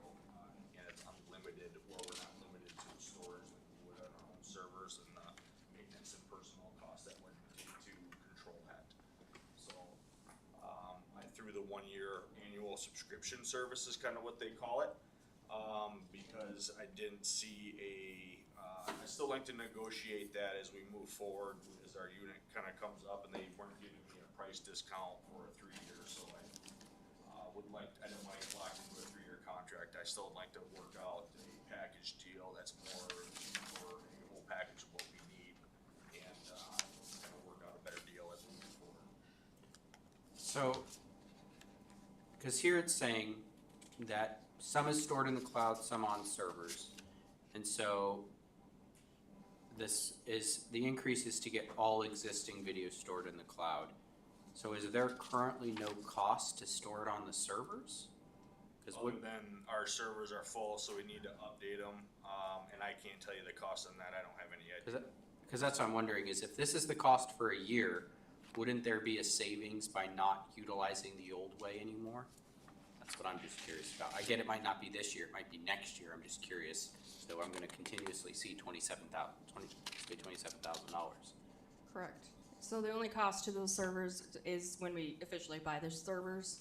So IT bought the servers, placed them there, and then the way the WatchGuard system, it automatically uploads when the cars come through, and there's no maintenance behind it. The issue becomes when it runs out of space and we have to buy a new server, and they can run anywhere from $30,000 to $85,000, $75,000 per unit. So it depends on the space and the specs that the IT department, and we have to have certain security specs behind them. So I'd have to talk to IT for sure, like a price on that, but that's kind of what prior servers that we bought for MACCOM were.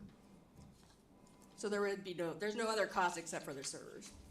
So if we're just having a one-time hard server cost, basically, I mean, how often are we having to buy them, though? Because it sounds like we've just recently gotten to the point where we're filling up. I mean, I get the department grows a little bit, so there's a little bit more being stored, but eventually some of that comes off and we can refill it back up. So I mean, if we just need one, and it's gonna be 6 or 7 years before we have to buy another one, it's less expensive to keep buying the servers at that point. I don't recall the life expectancy being that long with them.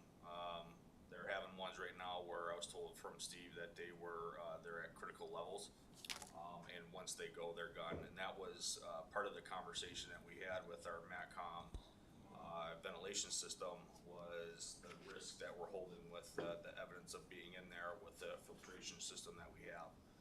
So we have the human component and the environmental component that kind of gets us away from the storing on site to get it off site that is secured and unlimited, so I don't have to worry about increasing our servers as we move forward. But the cloud isn't the cloud, it's still a physical server. It's stored somewhere, so I mean, all you're doing is saying, hey, I don't want it at MACCOM, I want it at somebody down in the lower 48, basically. That's kind of what you're doing at that point. I mean, I'd kind of want some more information. I'd be curious what one of those costs and how often we're having to buy them, because I don't remember having bought one anytime recently. And I mean, if that's the case, to me it's starting to sound like it's less expensive to buy another server at this point. Because I mean, again, I'm curious, if we bought another one, how much is it going to cost? And how long is it going to take to fill that up, you know? So I mean, it's late, so I don't know if we necessarily need this tonight. I'm curious what the rest of the council feels, but we could always table this conversation to the next meeting. Chair to the council, Councilmember Cottle just asked me, my recommendation is you just, if there's no objection, withdraw it for now, and we'll pick it back up. postpone it. Once you again, my recommendation is that you withdraw it. But She's tired. Well, I'm just, well, do you want to reconsider, I mean, then you'll know whether or not you want to bring it forward. You can postpone it, Councilmember Crafton, if you want to postpone this amendment. I mean, okay. Either way, whatever's easier for you guys, I'm happy to do it. Madam Mayor? Yeah, because when it comes to servers, I'm definitely don't know that much, but I know there are pieces of physical equipment that have to be in certain places with certain temperatures and coolers, you know, at MTA before the cloud. You know, you could fill rooms with these servers. It's kind of like when you have an iPhone and you run out of storage, so, you know, you get more storage with the cloud, so you don't have to do anything with your phone because it's full. But I'm not an IT person. I definitely think we need to have an experienced, knowledgeable IT person talk to us about that, why it would be beneficial or not to go with that instead of just keep buying servers. Further discussion? Madam Mayor, could I ask something? Because I have a awesome staff, I just got a response back from our IT specialist and says that, they're around 80,000 for vehicles for 3 years. She's looking at an email, but that's what she just got done kind of comparing when we come to this. So for the video and the data that we need, so. And they are, regularly full and, she's looking through some emails right now, but they're right around 80,000 for vehicles for 3 years, is how she puts it. So $80,000 gets us 3 years. So- Chief, did you say that's per vehicle? Oh, That would be, for all vehicles for 3 oh, years. okay. For the coverage, if I could jump in. So one of the things that's happening is this opportunity is outsourcing the IT support. So on-prem servers, they take care in feeding. So you have the capital cost of buying them, and then you have to do the maintenance for the security upgrades and all of that. So this proposal that Chief's sharing is to outsource that to this entity. That means we don't have to house them on site, and we have the IT support to keep them up and running. Further discussion? Hearing none? Everybody ready to vote? Is there objection to the motion? Madam Mayor, I'd move that we postpone this to the next regular meeting, and if we could have our IT come in and speak to this one. I feel like I need a little bit more information before I can vote on this. Through the chair, just for clarification, we want to postpone this to our next budget meeting, correct? Sorry, it's Yep, next no worries. regular, not Yep, I'm next, with you. next, all right, Yes. done. Next special meeting, not the next regular, thank you. The budget meeting, Yes. 5/28. Yes, thank you. Okay, amendment number 27. Madam Mayor, I move amendment 27. Is there a second? Rubio second. The motion has been made and seconded. Is there discussion? Madam Mayor, I Mr. Crafton? think this was flags. I think Mr. Graham was the one originally asking about this. I'm curious if this was what he was looking for. Yeah, I'd be happy to address that if I could get the microphone. So yeah, you know, our flags, whether it be our national flag or our state flag, you know, should be treated with respect and should be flown respectfully. I know we have winds, we have weather, you know, I'm a member of the VFW. We replace our flag, you know, probably every month and a half, every 2 months, something like that. But we don't take it down because the wind's blowing, and we don't take it down because it gets beat up, and we don't take it down because the ice rips holes in it. We take it down and replace it. You know, there's always a flag on the flagpole, as there should be here at the city. You know, so this is broken into two different things here. One of them is parks, and one of them I think is building maintenance or something like that. But, you know, part of the reason parks is separate is because we have the honor garden there. So we not only have our Alaska flag there and the United States flag, but we also have flags of other states. And it's important that we treat them with the same respect that we treat our flag, and that means that we need to have an inventory, and that's what this will provide. So when those flags get torn up, as opposed to having a bare flagpole, we will have flags honoring the sacrifices made by the citizens of those states, which would be rightfully so, and also honoring our commitment to the United States of America. Thank you. Madam Mayor? Mr. Crafton? Thank you, Mayor. I'm just curious if this is gonna be enough to keep extras on hand. Like Mr. Graham says, you know, we have high winds and everything, and these things get beat up, so I don't wanna leave up a beat up flag. I'd like to know that if something does happen to one of them, we're gonna be able to replace it right away and then work on getting new ones. So we always have extras on hand. Yeah, so I through the mayor, chatted with my crew that maintains those, and they put this estimate together. I can't forecast wind events, but this will, you know, we'll strive to have a flag up at all times, and if we start to lose more flags than we can afford, we'll come back and talk to the council, so. Further discussion? Hearing none, objection to the motion? Hearing none, motion passes.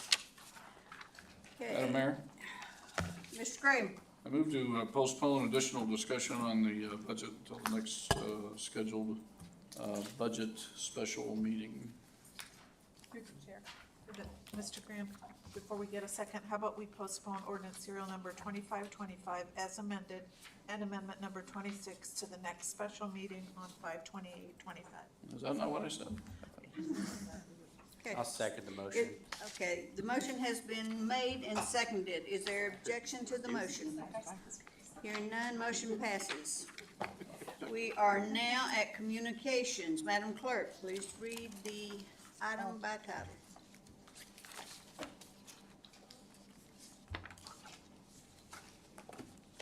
Thank you, Madam Mayor. Item number 2508, which is the monthly financial reports for the period ending February 28, 2025. Okay, we are on to audience comments. 3 minutes.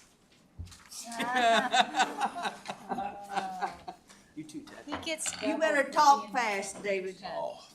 Please begin your comment by stating your first and last name. Sure, thank you. My name is David Wilson, city resident, wonderful city of Wasilla. Also represent the Mat-Su Hill Foundation.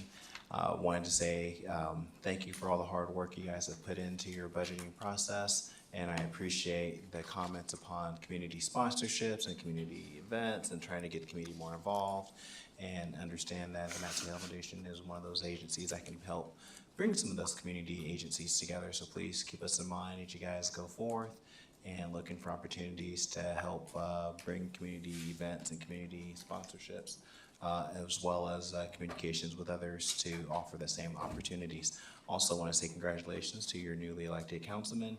Hope everything is worthwhile as your first night, and all nights aren't like this. And gosh, what can I do for another 2 minutes? And then and wish you guys well in your continuing your deliberations on your budget, and we'll probably come back with a more formal sort of yay and nay on your budget as we continue to go through. It's been a little hectic with the state going through their process, and they're seeing those changes, and I'm glad the city of Wasilla is in a good financial standing. Thinking about your wastewater and sewer upgrades, and I'm glad that you guys are looking at the future, and I thank you for those things, because I think I'm probably the closest person next to Councilman Rubio that lives just kitty corner across the street. And I will say you can smell the difference on certain mornings and days, and so anything you guys can do to help that process out will be a wonderful process. I'm still in favor of trying to come up with this is now David Wilson, not the other hat that I wear, to come up with a process of a wastewater authority of sorts, and bringing the borough and other two cities along with you guys and look at a more permanent solution within the entire Mat-Su borough as well. I know that's not your prerogative, but just thinking about the future and just more of a strategic plan, working maybe with the borough with the 14 square miles that they have over there by Port Mac, and other opportunities to sort of do a compacted negotiations of funds with those other two cities in the borough might be a wonderful use of opportunities, not just to think about where it's just the 13 square miles of the city is, but those other opportunities. And with that, I'll yield my 30 seconds to the mayor.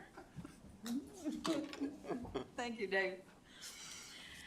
Okay, Ted, you want to talk? No, okay, we're gonna close audience comments, bring it back to the dais. Madam Clerk. Thank you, Madam Mayor. Just real quick, we have on May 21st, Title 16 rewrite, and then May 28th, 6 PM, we'll renew the budget.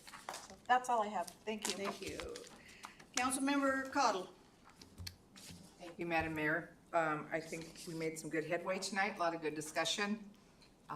Minds can be changed with discussion at times, including my own. Welcome, Mark.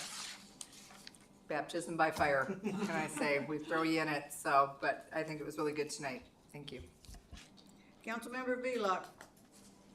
Thank you, Madam Mayor. Yes, great meeting. I again appreciate administration being here so late and all their hard work. And I'll see you next time.